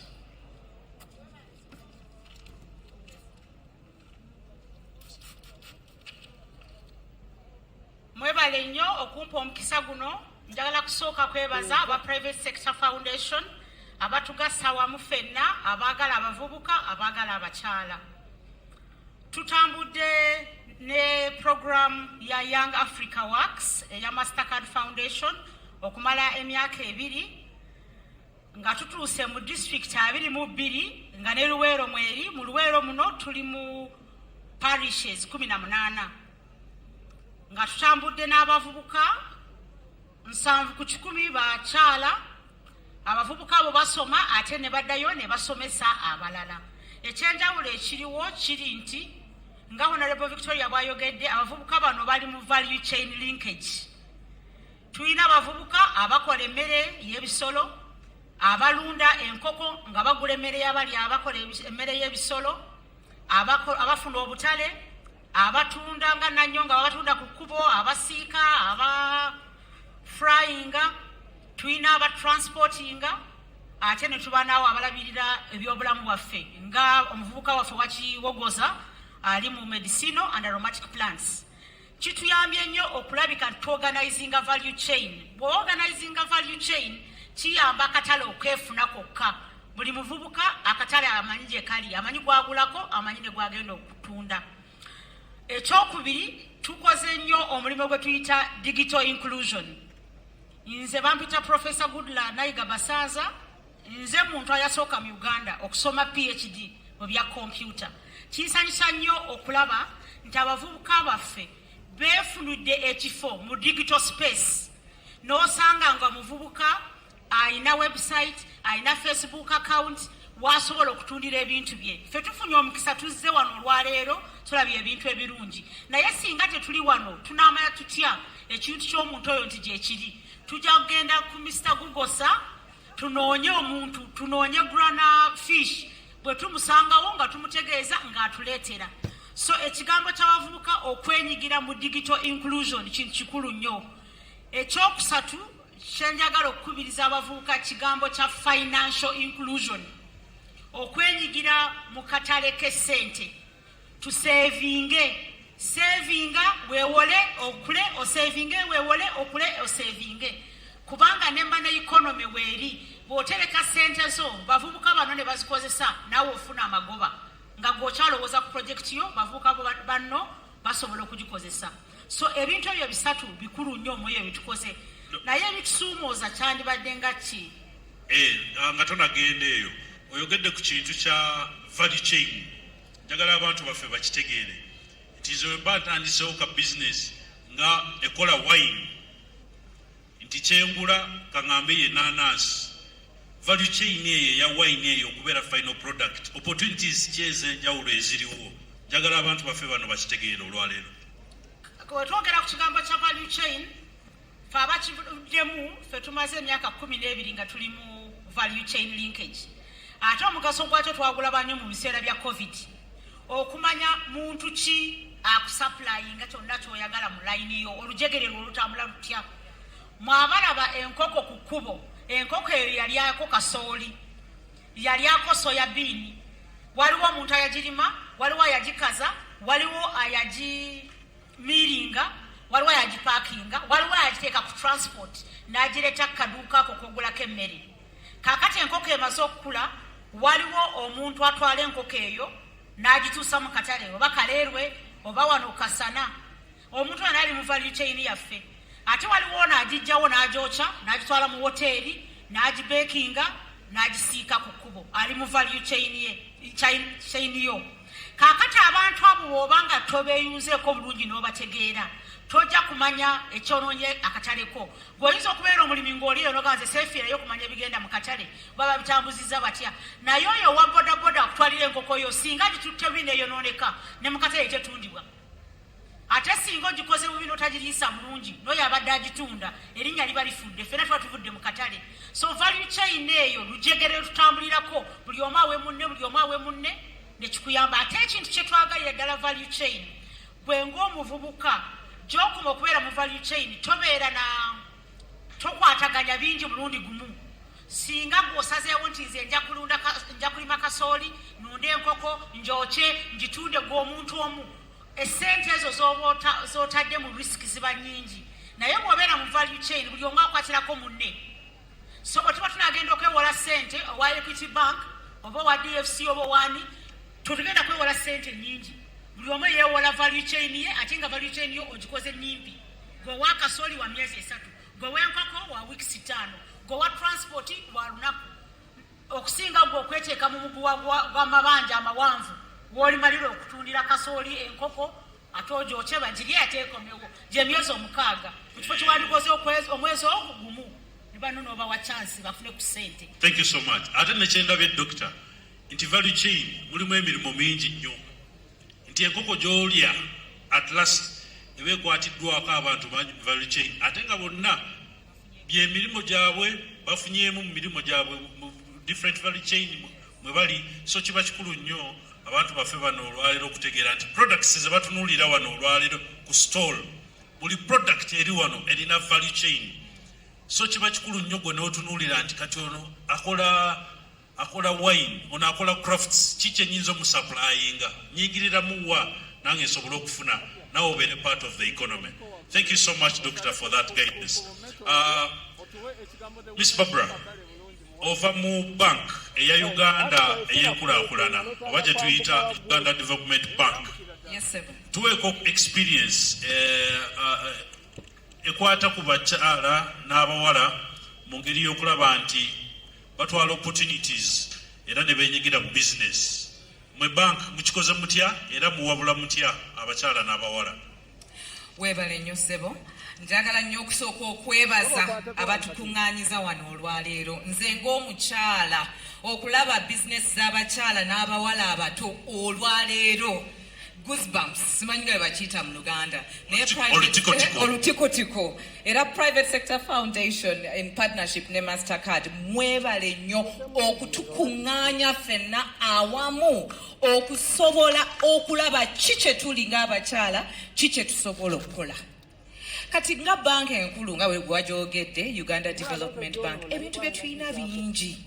Abantu abasinga balowooza nti nno nga banka ebintu bye tukola bya bizinesi nnene nti abantu ffe nga aba bulijjo tetusobola. Bannange nedda eyo endowooza tulina ogikyusaamu. Tulina programs ze bayita special programs. Naye ngenda kwogera ku programs z'abakyala. Olwaleero mbadde ku stall ensanyusizza ennyo eya Rina products, hibiscus products. Naye agenze n'anyumya value chain ne innovation n'ebintu byakola okulaba nti product yeeyo gy'eva amanyiyo. Fenga bank ebintu bye tukulira bintu bikulu nnyo era biri in line mu kye bayita the National Development Plan. Government yateekawo enkola nti egenda kuyamba bizinesi nga zino okulaakulana naye nga waliwo ebintu bye tulina okugoberera era kye wandiyise areas of focus ze tulimu nga UDP. Esooka agriculture. Bwe ntunuulira ebintu eby'obulimi ne innovations eziri wano ez'obulimi byonna ebyo naffe nga UDP tukikwatira ddala ng'amaanyi. Kye njagala okubuulira abatuuliriza olwaleero naddala abakyala n'abavubuka ekintu kya development kikulu. Nadde oyina project it's very innovative naye kikyekoze mu community yo value chain kikyekoze okuyamba abakyala oba abavubuka. Eyo project ekuuma environment bw'oba osala emiti mukwano tuyinza obutafuna mboozi nga yeeyo naye projects zino zonna ze tukola eza UDP fenga bank eyina element ya government essente zonna ze tuwola by the way ku interest entono ennyo essente zonna ze tuwola zirina okubeeramu ne element ya development. So ebintu byenjagala okwogerako just bisatu byokka eby'abakyala. So abakyala abaagala like asset women asset acquisition facility ebyo byonna by the way tusobola obyogerako tetugenda bimaliriza kati ngenda kubeera wano bwe muba mwagala twogere in detail tulabe engeri gye tusobola okukwasaganya kino ekintu ffenna businesses zaffe zikule. Era nga Regina yangambye nti no ayinayo mashini eyo gy'ayagala okukola to make sure her harvest is done well okuyamba ba farmers. Ebyo bye bintu bye tuwogerako innovation. Ekintu kyakijja Bulaaya akyekoledde prototype agiyina awasobola okujja ne tulaba engeri gye tusobola omuyamba okukulaakulanya business. Abakyala abalina businesses nga weetaagamu ka capacity okuwongeza ka business ko kakulaakulane. Ebyo byonna tusobola obikola. Kyenjagala okugamba abakyala n'abatuwuliriza olwaleero nti Uganda Development Bank is not a transactional bank. To investinga mu business zo okulaakulana. So ebintu bye tulina ebyabakyala bingi n'ebyabavubuka nekye twandiise small and medium enterprises SME ebyengalo naki ebyo byonna tusobola okulaba engeri gye tusobola okukuza. Naye kisinga obukulu nga mmaliriza kye nandiise nga business advisory. Okay? Ate kyekyo kyenkulira actually mu bank. Bannange ekintu kya business tukyagala ffenna twagala okukulaakulana. Naye bwe tuba tetumanyi lwaki tugenda okukola business eyo in the first place ne problem gye tugezaako okusolvinga ekyo ekintu kiba kizibu business eyo okulaakulana. So tutaddewo UDP erina kye bayita a business advisory and project preparation department. So oyina project yo ng'oyagala eve ku ground tusobola okuyamba in partnership ne private sector foundation ne bapartners baffe bonna abalala. Ekintu tokifiiramu wekka. Naye businesses bannanga abatuwuliriza nga mmaliriza twetaaga okutandika business ng'eyina problem gyesolvinga. Si kumala gatandika kubanga mukwano gwange yatandise saloon nange ntandike saloon. Business eyo eyina okubeera ng'eyina kyegatta ku community yo, eyina okubeera ng'eyina kyegenda okukola okuzimba abantu abali mu community yo nga naawe bwekuzimba. Awo nno bwe tusobola okwogera ne tulaba engeri gye tusobola okukulaakulanya. Miss Barbara oyogedde nti bank erina sente enkalu zeewa abana business, erina ne business advisor oba kiyite okuwabula eri abali mu business. Bakusangawa era bayitawa okufuna ebintu bino? Kakati tuli Kampala tulina branches zigenda kutandika butandisi. We are in the process of doing that. Naye nganze Barbara Kasekende ntula ku Rwenzori Towers era mbeerayo naye n'emikutu gyaffe gyonna osobola okunfuna eja UDB. Kati olwaleero bw'oba twetaaga okwogera nga weetaaga okumanya ebirala bye tukola nga UDB. Bannange ndi wano ntudde wali mu ka tent. I am ready to listen to you. Tulabe engeri gye tusobola okwasaganya. Webale nnyo balire ddala. Oyo munnaffe Barbara okuva mu bank eya Uganda y'enkulaakulana, bank ya government ya Uganda, ensimbi ezirimu za government ya Uganda era nga za kuluubirira okulaba nti banna business mwenna mufuna ku nsimbi ezo ne mukulaakulanya business zammwe ez'engeri ez'enjawulo. Ne Dr. twagala okwebaza ennyo olw'obubaka bw'otuwadde. Bannayo obugalo? Okay, one parting shot really. We start with you, Barbara. Oh, parting shot. Thank you. Parting shot bannange eri bakyala bannange. Era abakyala bonna ababadde wano nga boogera omutima gwange, I was in tears. Abakyala tulina bingi nnyo ebyokukola ng'omuzungu we yandikiise natural. We tutali abalala tebabeerawo. Abakyala twetaaga okukwatagana awamu. Tulina problem ey'okugamba kubanga nyina akantu kange sigenda kukwatagana na gundi. Bannange tuyige okukolera awamu. We need each other. Bwe tuba tusobola okukolera awamu n'abalala nabo basobola otuwuliriza n'okutuyamba.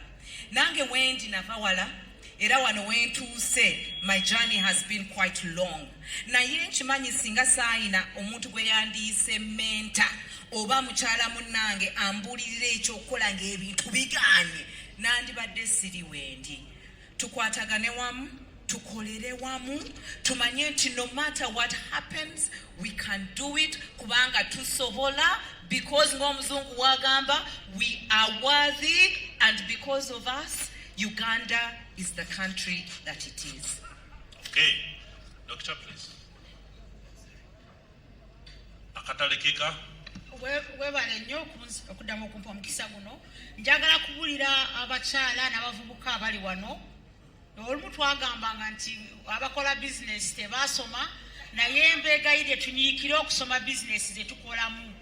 bizinesi tekyakolebwa muntu atagimanyi mbanya bizinesi yo etambula etya yeetaaga ki sayansi ki egirimu ojja kuva wano olime mu kiseera nga sikyakulima ebintu byonna bife kubanga tosomye ettaka lyo lyetaaga ki tulina okuba abantu abanoonya information ate ekyokubiri ekigambo ky'okubala okutereka ebitabo si bya URA byokka fefe kattereke tubalirire ntaddemu ki ndyoke manye nti ntunze etya ndyoke nfuna amagoba ebiseera ebisinga tufuuse donors nga tetukigenderedde kubanga tomanyi wateekamu ssente mmeka wateekamu naye bwe kiba ekibbo otaddemu ssaawa mmeka singa obadde osasula omuntu mu ssaawa wali musasudde ssente mmeka ate ekisembereyo ddala neebaza nnyo private sector foundation ne Mastercard foundation abatuwadde omukisa gw'okubeera wano tova wano nga tolina muntu mupya gw'otegedde networking va wano ng'olina gweyuyunzeeko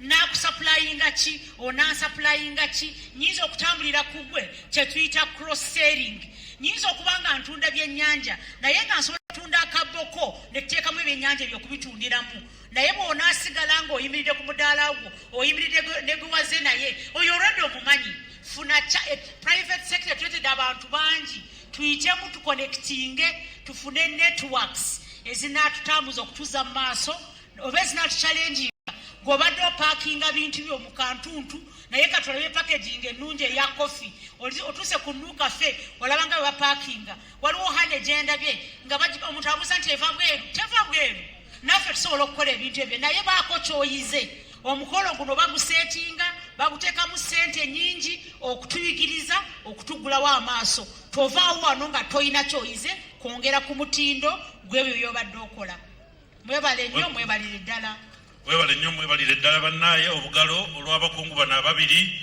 n'obubaka bwe batuwadde bw'amaanyi nnyo tweyanzege. Ladies and gentlemen, akaseera kano twagala tudde ku program eddako era nga kufuna obubaka okuva eri omukungu wa Mastercard Foundation Mr. Adrian Bukenya, country head wa Mastercard, era nga obubaka bwe bugenda kuba nga buzannyibwa ku screen. Kansubire nti aba technology aba tech mukizo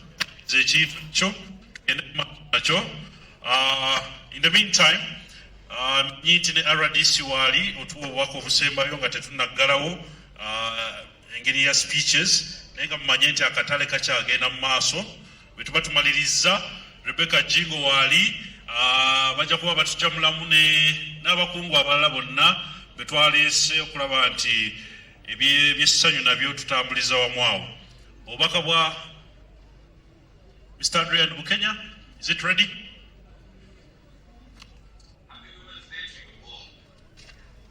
Buno obubaka buli ku screen tubuwulirize. Celebrate the remarkable talent of our exhibitors today. But I want to thank our partners who put this event together and mobilized our amazing participants. PSFU, Equity Bank, the Innovation Village, Goal, and Goody Leisure Farm. Thank you.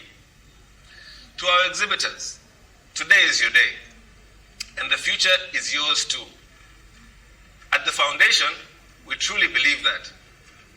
2 years ago, we launched our strategy, Young Africa Works, to take a bold bet on the young people of Africa and Uganda, and particularly our young women. We set out to enable 3 million young Ugandans to access dignified and fulfilling work by 2030. And young women make up 70% of this target. Today, you can see why. We're all here to recognize the skills, creativity, and value you bring to the table, to our economy and to our society. It has been so heartening to hear some of your stories. Namatu, I understand you recently enrolled in the URDT training to expand your tailoring skills and learn how to make shoes and bags. And that you've started your own business, tripled your income, and plan to pay forward your experience to 30 other young women. Bernadette, I understand you enrolled in the Innovation Village to launch your career, making women's sanitary products and masks, and that you are now employing 6 other women. The work each one of you is doing is remarkable.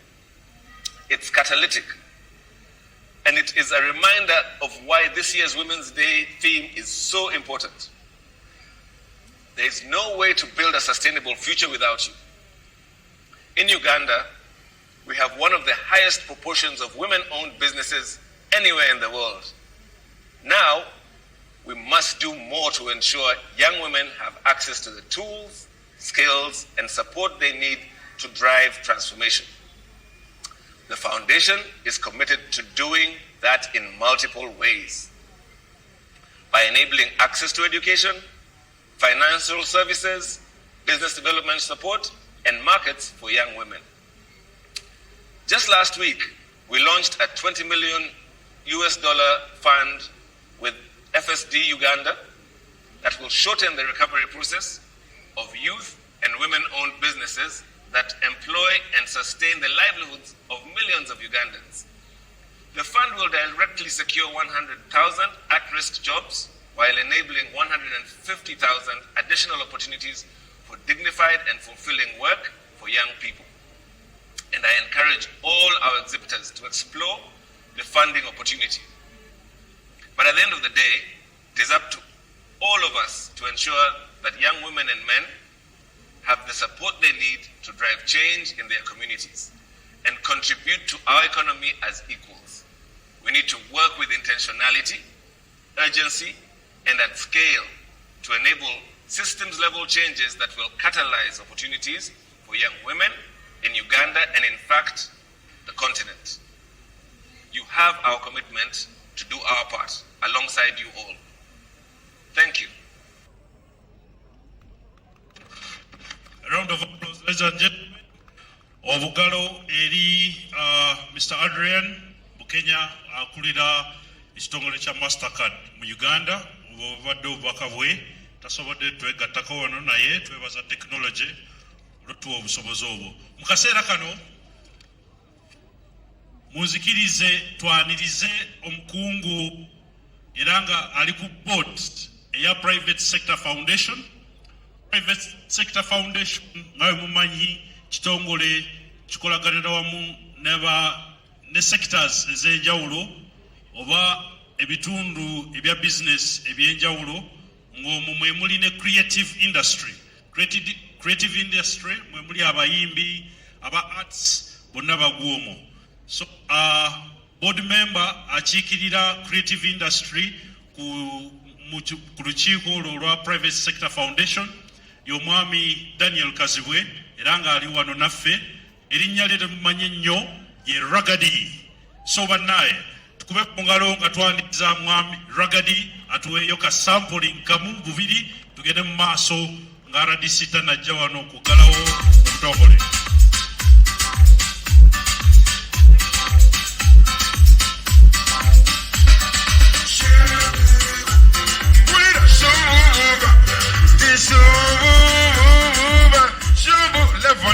Level. Muli bulungi abakyala gye muli njagala kakazadi gye muli mpulira akalulu k'abakyala kaliwa emuleka temunnalya lanci abakyala njagala kuwulira akalulu k'abakyala kaliwa begamba nti katonda aleeta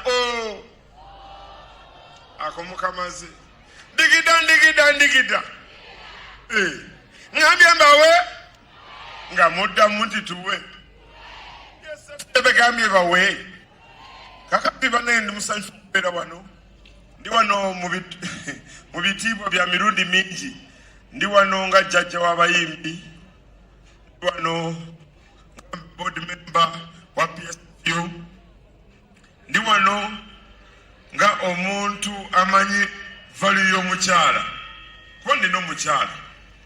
Abakyala y'ensonga lwaki tuli mu nsi si bakiri bannange. Abakyala y'ensonga lwaki ensi weeri era ku lunaku nga luno njagala okusanyukana wamu nammwe ne bannaffe bonna abayiyiza ebintu okuyamba abakyala okuba nti bakola. Njagala okwebaza Mastercard Foundation. Kyakabi nnyo okuyamba omuntu alina kyasobola okukola. Psfu simanyi na kinyinza kwogera. Omuntu yenna asobodde okuyiiya akatiko n'akafuulamu ekintu ekigulibwa abantu kyakabi nnyo saagala kufuuka nno mwogezi wa lunaku njagala badigizaamu essaawa eno naye nga njagala obbagamba nti enkulaakulana y'omuntu yonna eva mu bwongo era eva mu kukolagana enkuyege ntono nnyo nezizimba ekiswa kitegeeza ki zikolagana singa tunaakolagana Psfu netukwatako mastercard netukwatako buli kimu kijja kwanguwa kade essaawa eno kankube ku ndongo tugende mu maaso si bwe kiri koona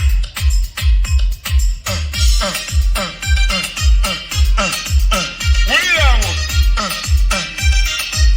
in the meantime wait under my economy my economy wait under my economy 1 2 3 4 ngambia bawe ngamuda mutituwe ragadigi ngambia bawe ngamuda mutituwe ragadigi ngambia bawe ngamuda mutituwe awachala ngambia bawe ngamuda mutituwe holiday kandi kampala ku microphone si papa loluka dalo jegelo lwange sikaka jogala kusibidinga mulaka sempaka ojiwulira bwagitandika lubega tonde kanze yange yakusindika nebasanyo n'abasajja bagitegeka emizike gyawulikika bananyeko n'endongo abanane bamenyeka n'abawangu bakirira paka kutaka besensi nokomakikekololwa paka olipodula emizika nebala njagala tuyimbe fenna fenna ngangezawe ngamuda mudituwe ulagadiki ngambia bawe mama ngamuda mudituwe ulagadiki ngambia bawe ngamuda mudituwe ulagadiki ngambia bawe ngamuda mudituwe level tiri bulungi kakati no njagala gaba kirabo nze bwe nsanyuka ngaba ekirabo njagala okufunayo omukyala awulira nga ayagala okufuna obukadde bwa Uganda bubiri essaawa eno aliwa yoyajja bannoyo nazeetaaga adduse na misinde olina mmentawo omukyala ng'agenda kwefunika sente musagamu abo bamala njagala bano bokka babeere basatu bawunsa bagambye oyo ono ali eno bawunsa ono omukyala ono oyo malaabo banne bano baagala sente yangu wa bebi ate bikuleme nkukube bambi atuuse tutandike nono gwabadde balemeseza yenyini jangu omudala gugu ogenda kwangula milioni 2 beddu singa ogenda okukola ekintu kyengenda okukola okiwulira bagenda kuba endongo sokose bulungi engeri gyo bakuddusiza emisi bannaye sente zino omuntu yakola sente yanakata linda kodike kati kigenda kuba bwe kiti omukono guno bugulaba guno ogenda gwetoloza bweti ku ndongo gwogugenda mugenzi mu maaso beekuti kakati guno ogweno gwogudde emabega lindako microphone tujja gikwatira ogenda kwangula milioni 2 ku lunaku luno olw'abakyala engeri gy'oli omukyala kati guno omukono guno gugenda kudda mu maaso guti kati nga guno ogwena tegwo gudda mabega ne mulundi gumu wangule milioni 2 lindaku ngenda kulaga bannaye abali omwetegereze bulungi ogenda kunkwata microphone kati guno guba gugenda mu maaso omulala nga gugenda emabega ate guno gwo gudda wa mabega lijje kuba endongo mulage wetegereze tekayo mento just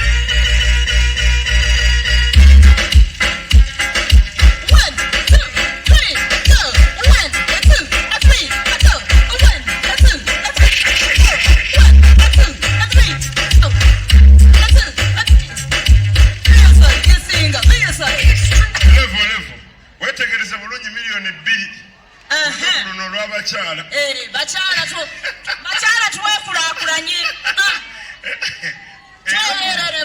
guno gugenda mu maaso guno gudda mabega kati guno gwo nga tegudda mabega obudde bwe bumu bijje koona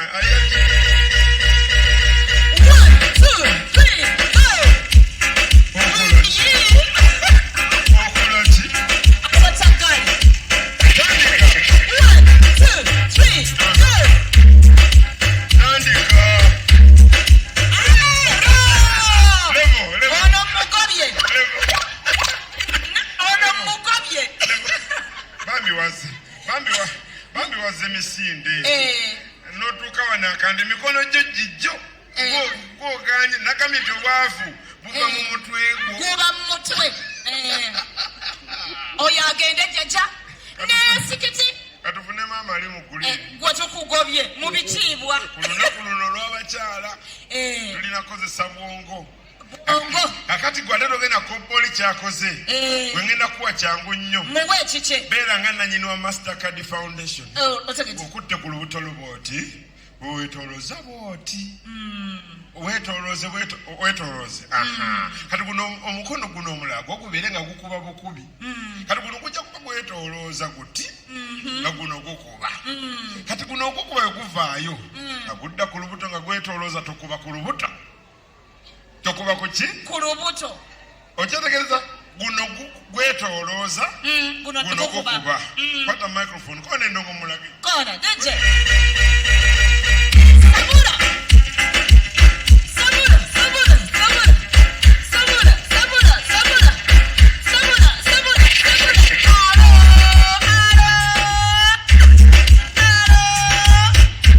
wetegereza bulungi dindako dijje wetegereze bulungi guno gwo kutambula kuti guno nga gwogukuba eno tokubayo wetegereze guno gwetolooza nga guno gukuba bwekiri olumala koneno eno kubayo mukamakuba eno kubayo kuba kanikyusa anagambye okubewa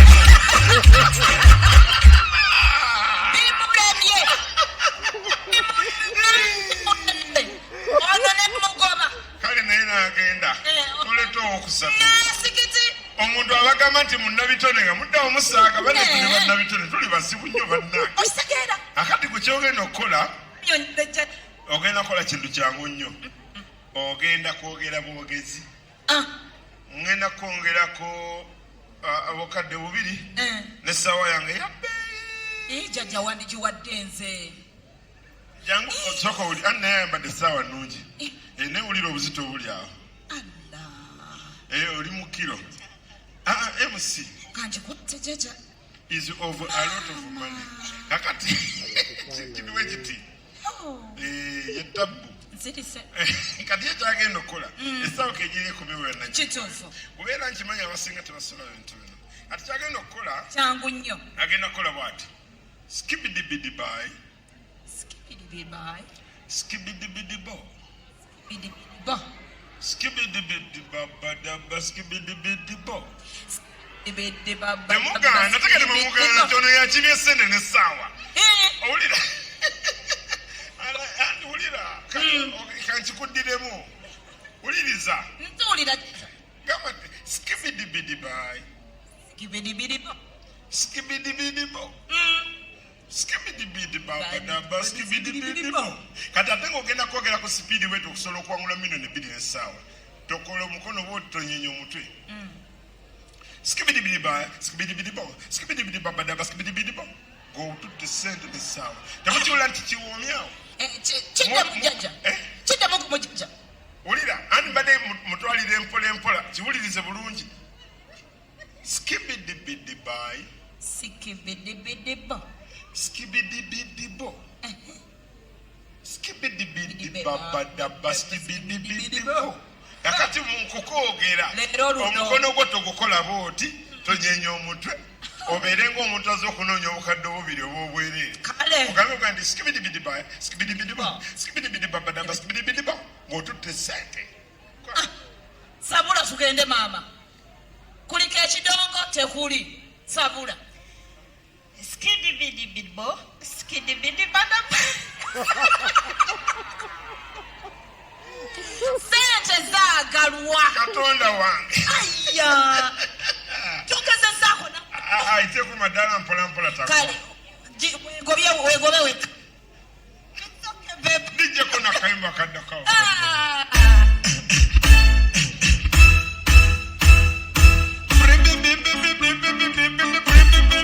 kona dance aya waliwo asobola okuzina ku mazina njagala kula ku mazina awo njagala kula ku mazina kona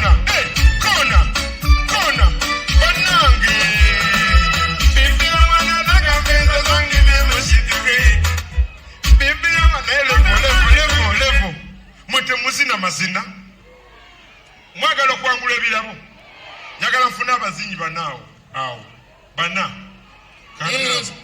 boka mwerondeko bana abana bawezi ate kati owokutaano okimye ekyo abawala 2 abalenzi 2 owokutaano tuleke kakati tugenda tandika okuzina amazina mugenda kuwangula ebirabo naye asinga okuzina yakola ki naye ogenda kuzina otya okwangula banno ekituufu dijjako na instrumental ya madashirot tugende maaso abantu bebesalirawo sinze ensalawo kituufu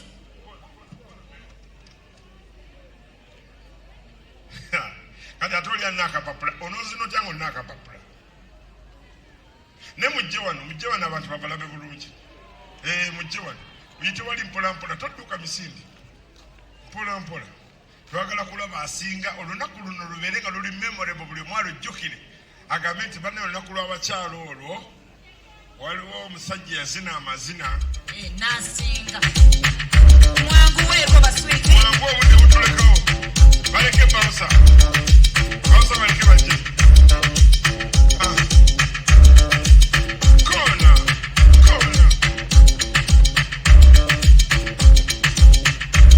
okay tutandike twagala kulaba asinga mutandike mutandike amazina mulayo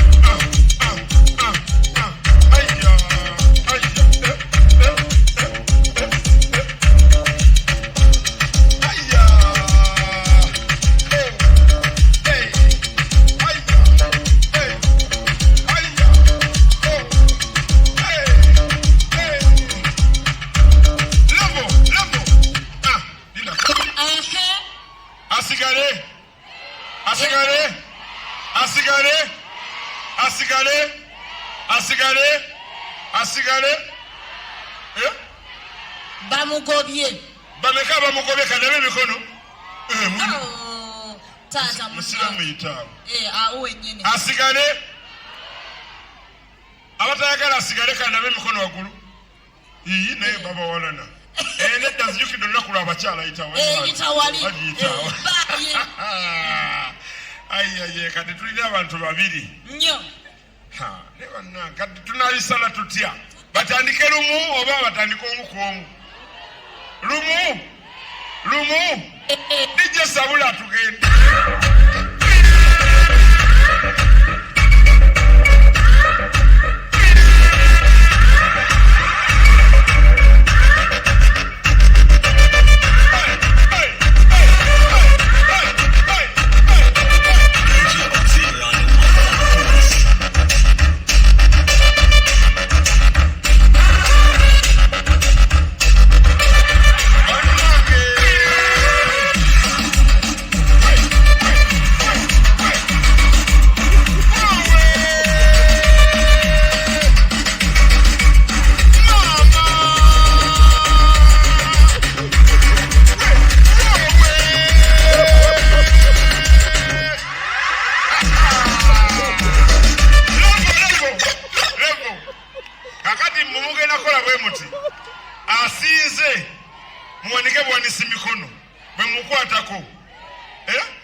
Musiki muzuri sana.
asinze nze ono banne kawangula ekirabo kye mumukubireko bungalo mubale nnyo mubale ddala nze mbadde sazeewo bwe nti olw'okuba nti bonna babadde bazinyi balungi naawe jangu bonna katubaweeyo kati obugalo bannange kale mufukamire jjajja abaweeyo se bannange nange mbadde mu bazinyi jjajja nange mbadde mu bazinyi mwebale nnyo mubadde soyanzenye obugalo bwa jjajja lwagati ako kenyini akayimba ka jjajja lwagati tije ako kenyini akayimba munkubira mu ngalo nabo bankyagajjukira mukube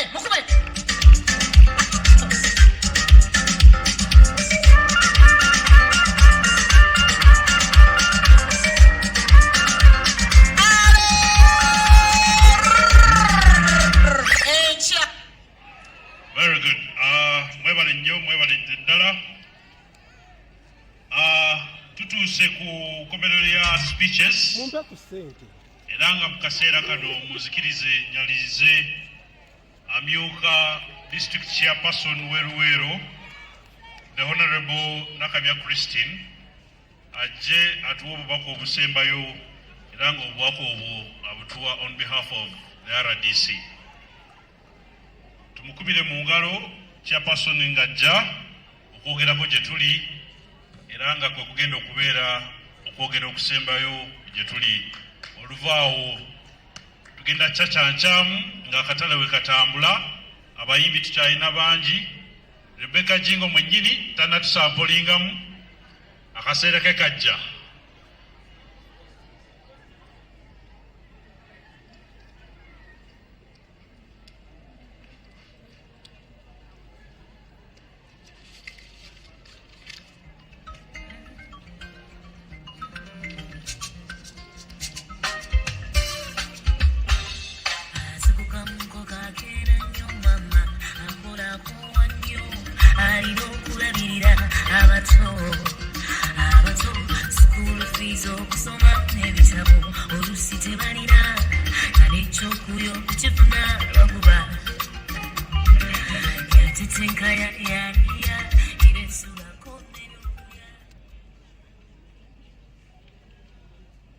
Basebo ne bannyabo tusanyusa okubalaba. Amannya Nakamanya Christine nga nze amyuka ssentebe LC5 Luweero District.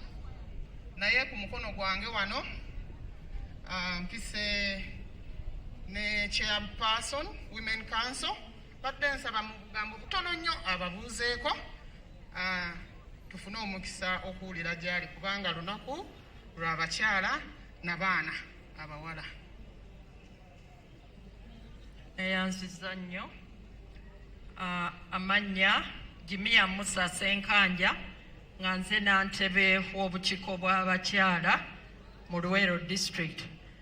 Nsanyuse okubeera wano olwaleero ku lunaku lwaffe nga tujaguza abakyala bye tukoze nawa we tutuuse. Njagala okutwala omukisa guno ogumpeereddwa okwebaza aba Private Sector Foundation Uganda okukuza olunaku luno mu Luweero, naffe ne tufuna omukisa. Era bakyala bannange, abaana bange ab'obuwala naddala ab'obuwala, nsaba mufune ekyokuyiga olwaleero. Bwe tuddayo tuteeke mu nkola, tuleme kwerabira olunaku luno. Buli omu nga bw'azze manyi si bw'ajja okuddayo, naye mbasaba bye muyize byonna byonna mubiteeke mu nkola. Neyanziza okumpa akakisa kano, ebyo byonna mbyogedde ku lwa Katonda n'ensi yange. Ssaabasajja Kabaka awangaale. Tweyanziza nnyo nnyabo. Mpozi omugenyi waffe omukulu Honorable Victoria Sekitoreko, Vice Chairperson Private Sector Foundation Uganda, Mastercard Foundation. Bannange aboolesezza mwenna mwe bagenyi abasinga obukulu, ba technical people abali wano Luweero District, abakulembeze mwenna mu biti byammwe. Bannange tuli basanyufu nga district y'e Luweero okuba nti tufunye akatale ak'embeera ng'eno. ekyamazima Luweero district tuyina ebikolebwa bingi naye aba private sector foundation kye batulaze nti ku value chain tubadde tubuzaako value addition marketing n'ebyo byonna olunaku olwaleero twolesezza nti bannange bannaluweero tusobola era tukola naddala abakyala n'abaana abawala ndabye abawala aba safe spaces eza team Uganda ndabye abavubuka abakkanyi sako bakoze sako yaabwe abazika abakyala abeew'obulenzi bannange njogeraani ndekaani nga Luweero district tuli basanyufu nnyo okulaba nti bino bikolebwa ate aba private sector foundation okubanga mutuwadde omukisa okujja waneeno okwolesa ekitegeeza nti mututaddemu ekintu kya marketing tubeerenga tutumbula biki bye tukola ate nga tubyogerera ate nga mutulaze nti tusobola okukola obutale tulabye abamu nga bamaketingira ne ku mikutu so enkola eno nnungi nnyo era tusaba kireme kukoma kati wabula kibeere nga kyeyongerayongera era kye tusaba nti leero tubadde wano ku district ate nga tulina amagombolola mangi tulina amagombolola gaffe ne town councils ziri 18 tubadde ate abavubuka baffe bangi nnyo wansi eyo abatasobodde kujja wano wamu n'abakyala era nga balina ebikolebwa bingi nnyo ate bambi ng'oluusi babeera eyo nga tebalina mukisa kumanya nti tukoze tutya naye nga bye balina birungi nnyo tusaba mukke wansi ne mu magombolola gaffe ate kirungi nti twongeddemu ne parish development model nga tulaba nti kawansi kumuluka tusaba tuve ku magombolola tuke ne ku miruka era ekyo kijja kubanga kitegeeza nti ne ku byalo byaffe tujja kuba tutuuse ekyo kitegeeza nti ne mu maka gaffe tujja kuba tutuuse tulabe nti tutumbula omwana omuwala n'omukyala okuba nti alina ke yeekolera n'abaako bwakyusa obulamu bwe twebaza ebitongole ebyenjawulo nga mwe muli banks ez'enjawulo ebitongole ebya nakyewa Black Uganda ekoze omulimu munene nnyo mu bavubuka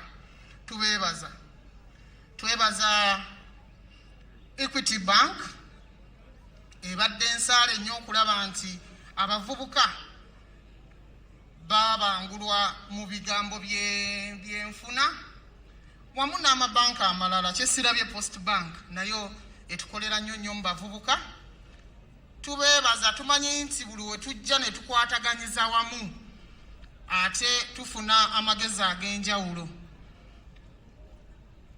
siina bingi nnyo byakwogera naye nga Luweero tuli basanyufu abakyala tuli basanyufu n'abaana abawala olw'okwolesa kuno kwe tukoze olwaleero era tusaba tweyongereyongere tubeere nga tutumbula ebyenfuna mu disitulikiti yaffe mbyogedde ku lwa Katonda n'ensi yange neyanziza nnyo neyanzege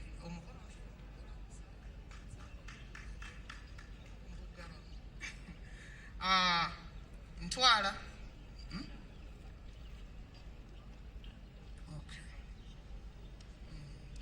officially omukolo ngugaddewo mu butongole naye tweyongera okubanga tugenda mu butale kubanga akatale tekakoma ak'omubulo kabeerawo paka lwaggulu si bwe guli twongere okubanga tugenda mu butale tube nga tuwagira bannaffe aboolesezza bwe tuba leero tetutambuddeemu na nsimbi tubeere nga tufuna contacts zaabwe tubeere nga twongera okubagulako okwongera ebyenfuna mu disitulikiti yaffe neyanziza nnyo neyanze obugalo obw'amaanyi eri vice chairperson wa Luweero district olw'okuggalawo mu butongole speeches ezo n'awomwawo twagala okwebaza honorable Nakate Justin yatwegasseeko ye vice chairperson women council and women district councillor Zirobe sub county ne Honorable Butono Martha, District Youth District Youth Officer wa Luweero, ne Mr. Bachijusa Alfred, District Commercial Officer. Ladies and gentlemen, that brings us to the end of all speeches for today. The marketplace continues, and therefore I want to hand over to my colleague to continue with the marketplace events.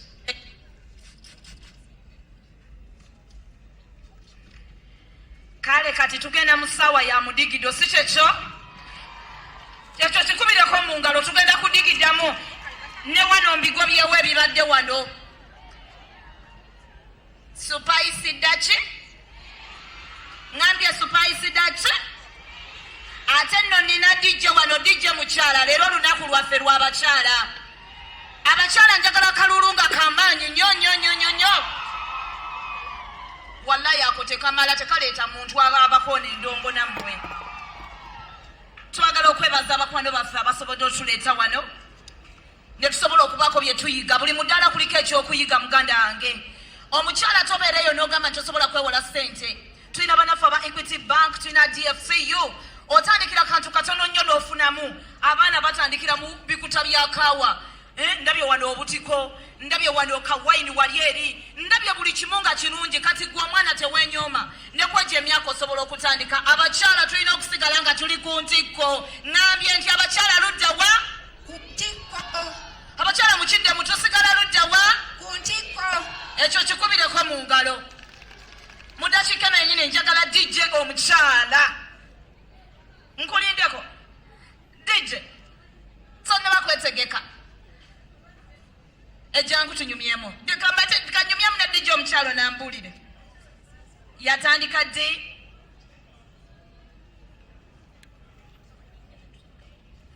mumpeere maflocon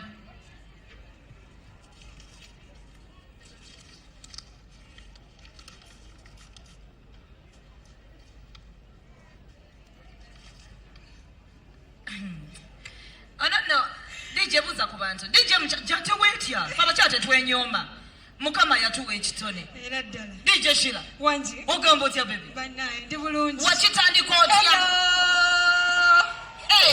mwe mulowooza ba DJ basajja bokka nedda bannange kino ekintu tukiwamba mu buli ango si kyekyo babulire wamma watandika otya bannaye natandika mumalirizo soma otyo mwaka 2012 ogenda okulira nga ekijegejege kikutte ng'oyagala kubeera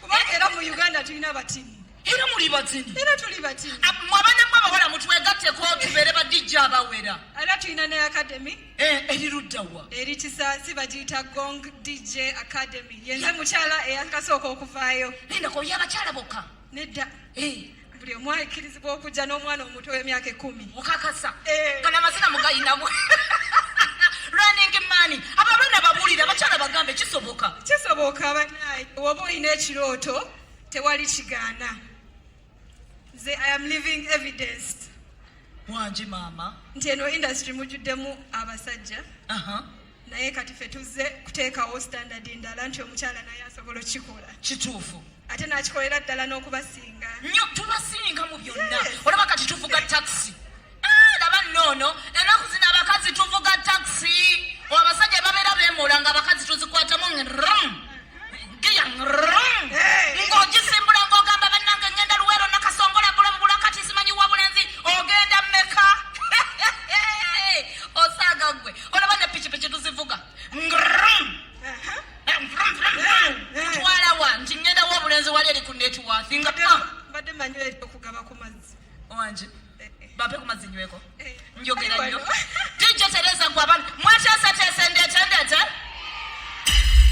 ebiwato byammwe birikkiriya tunanyenyamu nange nga bekubirabo ngenda kufuna kompitito owange ate ebyange mubimanyi nze dansi owange simwewola Juba owange abeerangawo buli kiseera haleluya abakyala abali eri emabega sibawulira akalulu kaliwa mwebale kukola abakyala mwebale okunoonya ssente mu buli mbeera buli ka bizinensi beera ng'omukyala sikuleka mabega oba kutunda magi oba kabalagala oba muwogo ate tolwawo weewule ssente genda wali bajja kuzikuwa ebintu byangu nnyo ekodi gye bakuwadde gula obuguzi akawunti abikuti aba DFCU nga bakuwola kasita oba n'emmizi nti ogenda kuzaayo ssente si kyekyo dijja wetegese tugende bebi oba yagala kusampolingira ku nsi bebi tonswaza girangire mpulira amazina gandi mubiri ndeete kakima dansi oba krokodayiro